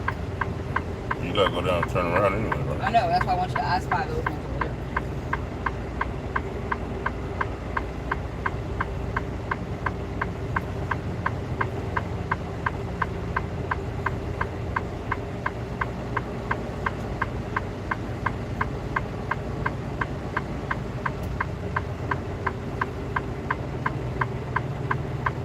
I didn't really do it.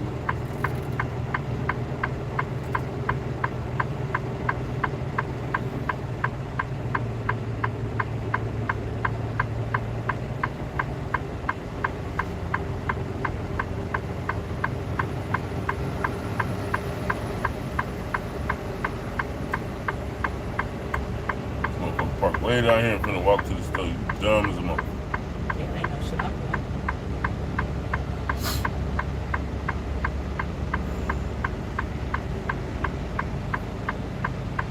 All right, bebop. Nigga mean bebop.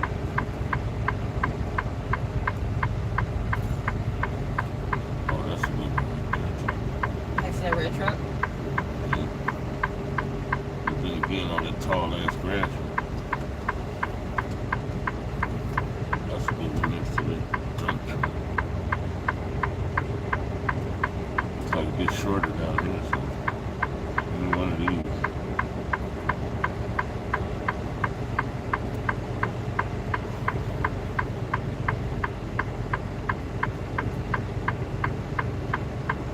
Just need you to pick which one, my love. That's the park right there next to that box too, but he's parked the wrong way though, ain't he? No, it's cool. I can take that one. Huh? I can take that one. Okay. Let's take it.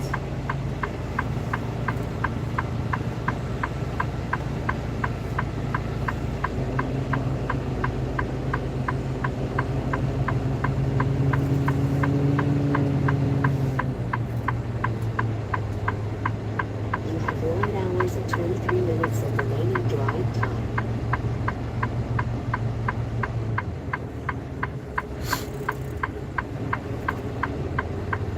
Not exactly the end part, but It's all good. It'll work. It's perfect for what I'm trying to do. okay.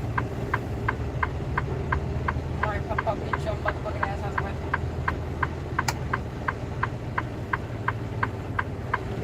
Oh, pop. All out is true. Take pictures of your shit.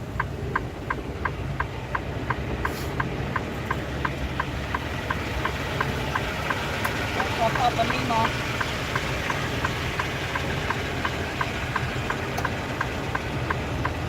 Well, they never got no shirt on in their truck.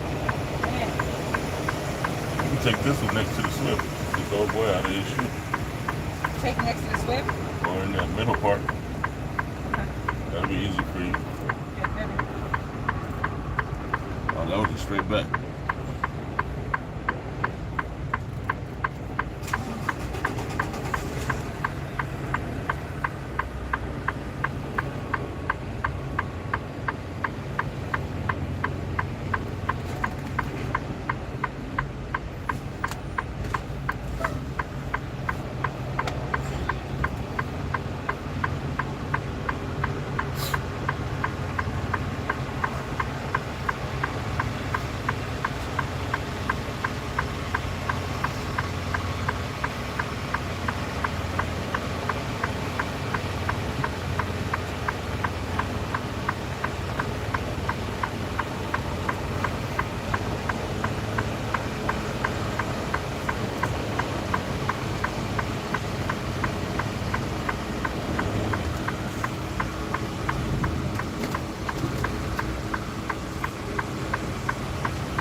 These motherfuckers love sitting in their trucks.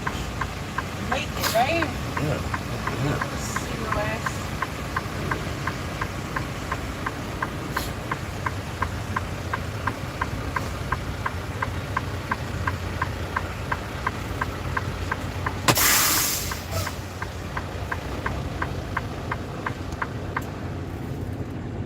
All right, my love, 1 through 8.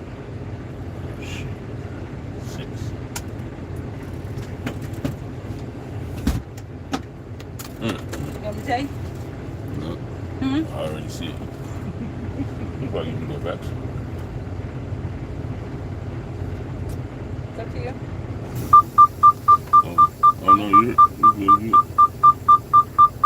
These motherfuckers just moved the hell back. Right. All I need for you to do is check. If you want me to, I mean, I was just figured I would stay right here. I'll go check.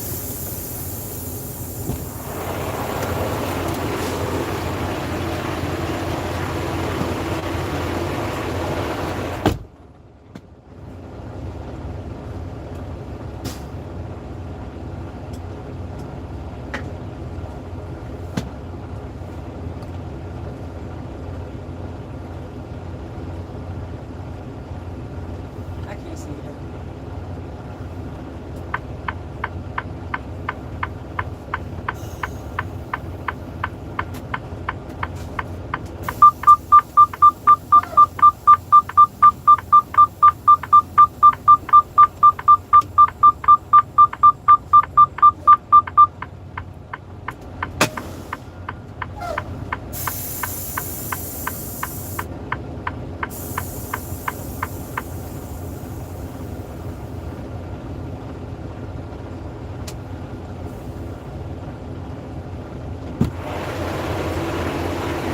Hey, Daddy, you're a black man wearing black. I couldn't see it. I know.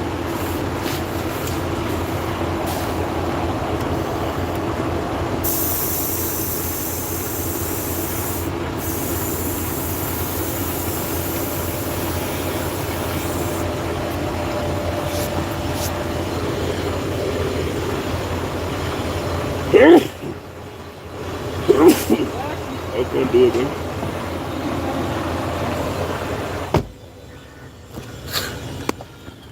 I'm stepping in.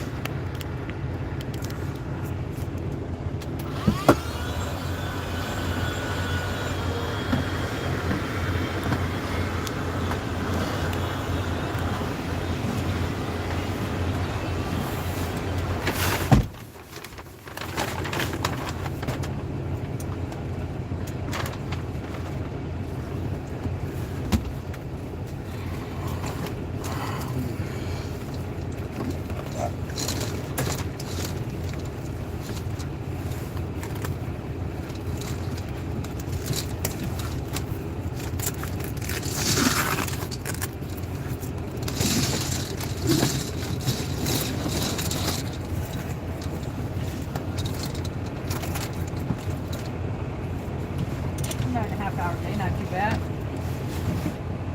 Oh shit, we did 400 miles today. Yeah.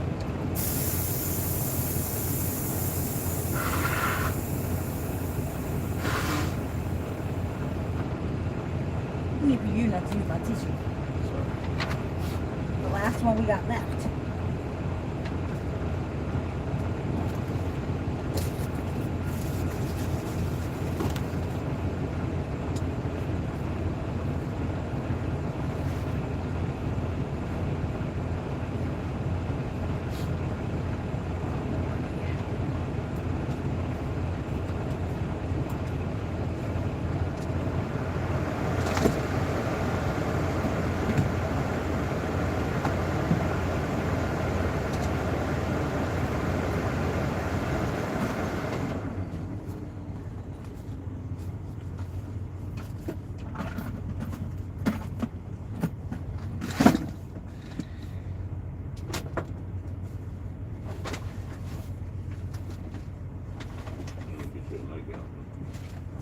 Okay. My bonnet should be in there, right?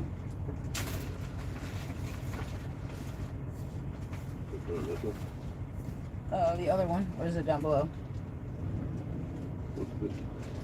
What's what?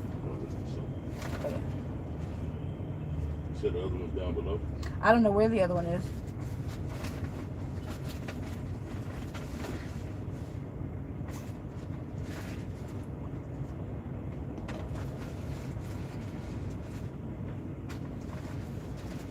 Is my my burst in there?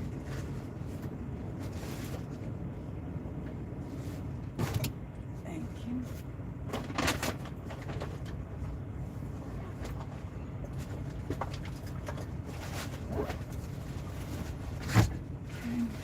I don't remember putting the bonnet in there, did you?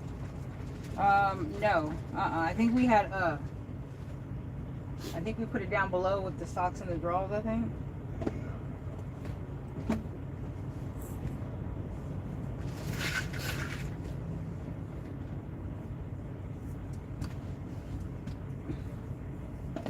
When you grab me some pajamas, maybe grab me another pair of socks and my bonnet. That washcloth, I cut my face so I got blood on it.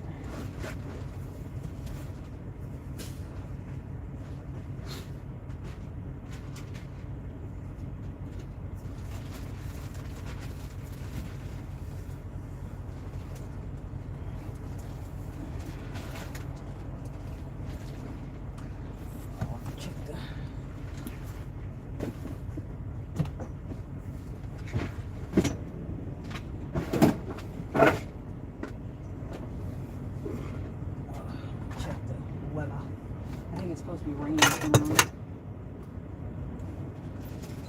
Yep. Yep, it's supposed to be raining tomorrow, Daddy. Yeah. Yeah. It'll be a nice drive. Yeah. I'm working in the baby. Hold on. Sorry. No, that's fine. Cleaned up that way. That's okay. So I'm gonna have to use tennis shoes tomorrow.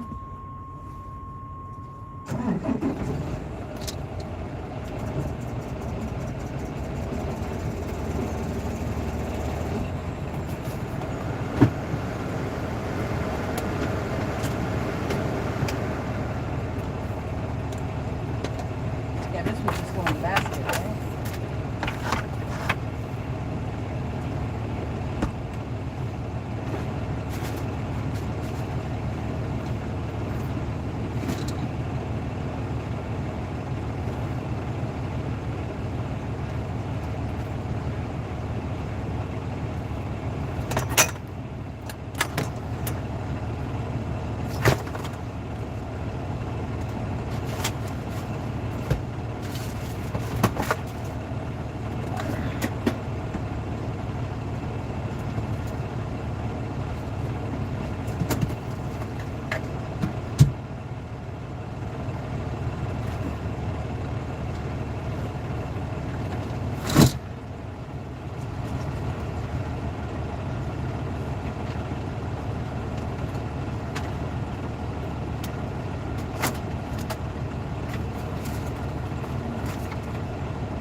juice.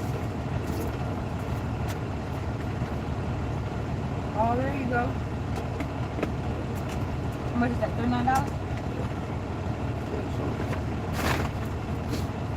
It looks like $33.99. Last time we went there, we spent $59.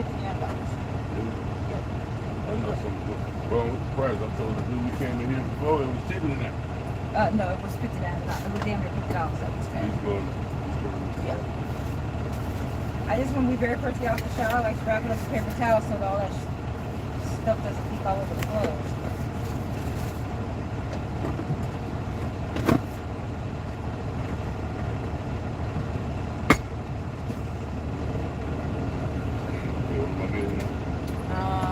I'm going to need my joggers, my black joggers.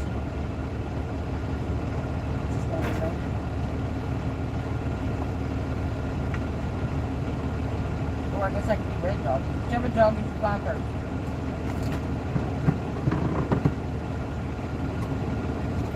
I thought we had one more day without the rain. I guess not.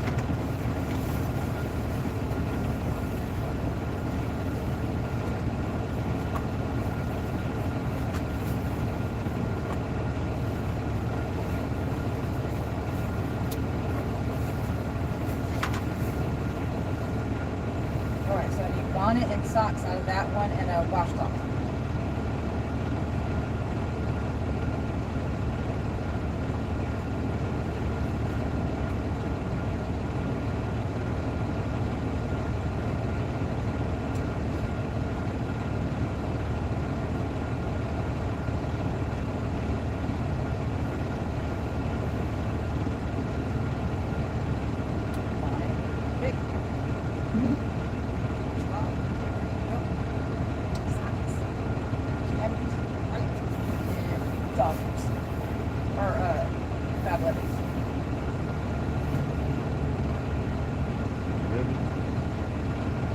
Or should I wear sweatpants because it's going to be raining?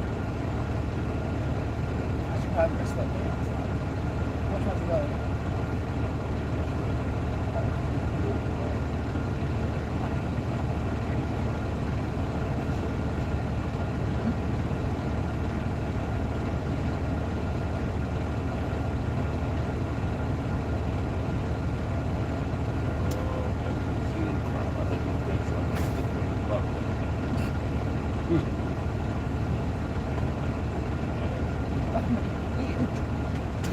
Not put the stuff back there you can't see.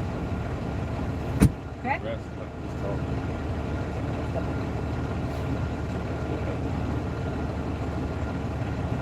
You know, it's a look out, you take your shit, people throw their people out, you go back in there.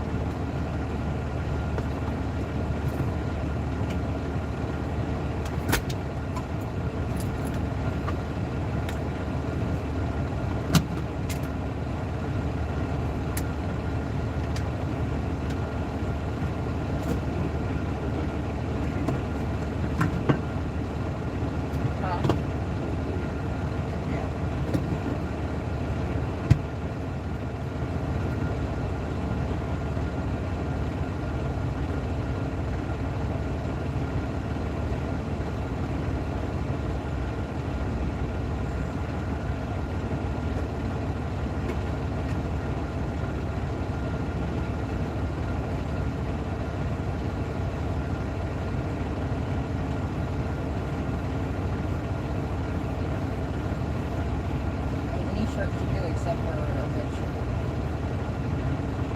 I'll probably go with the rest of it there. Yes, with the red shirts. Yeah. You already got it out?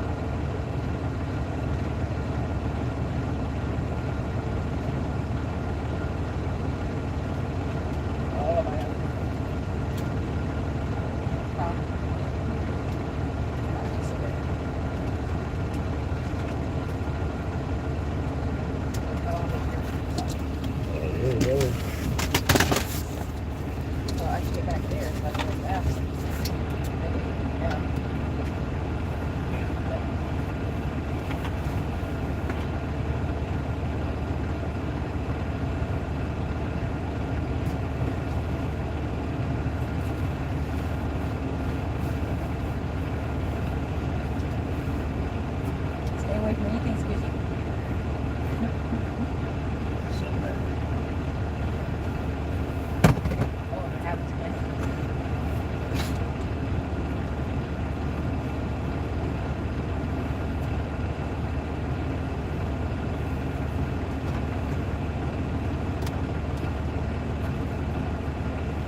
think I got the wrong charger. Yeah, this one keeps going to slow charge. My phone ain't charged already.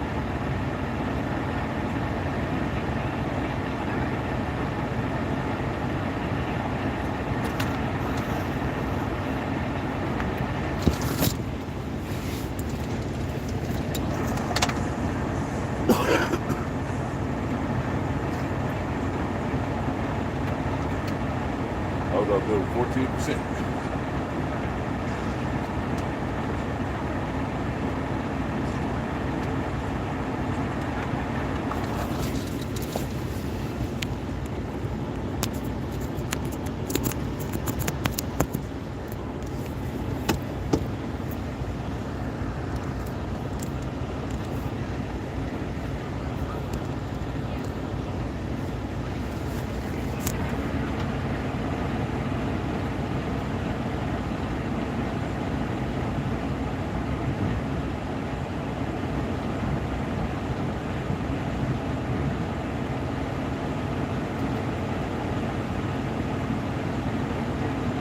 Yeah. Thank you.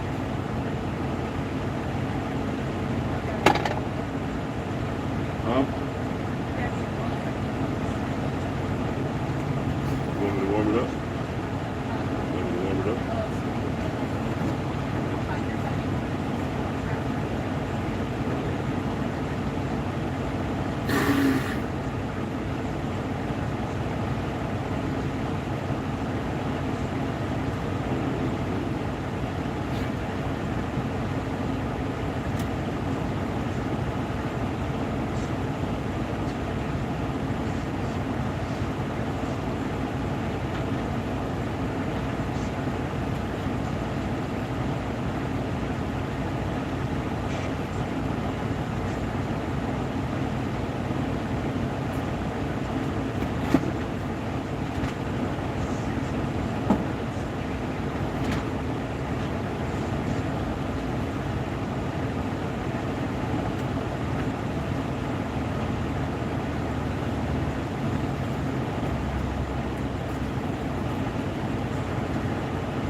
got released.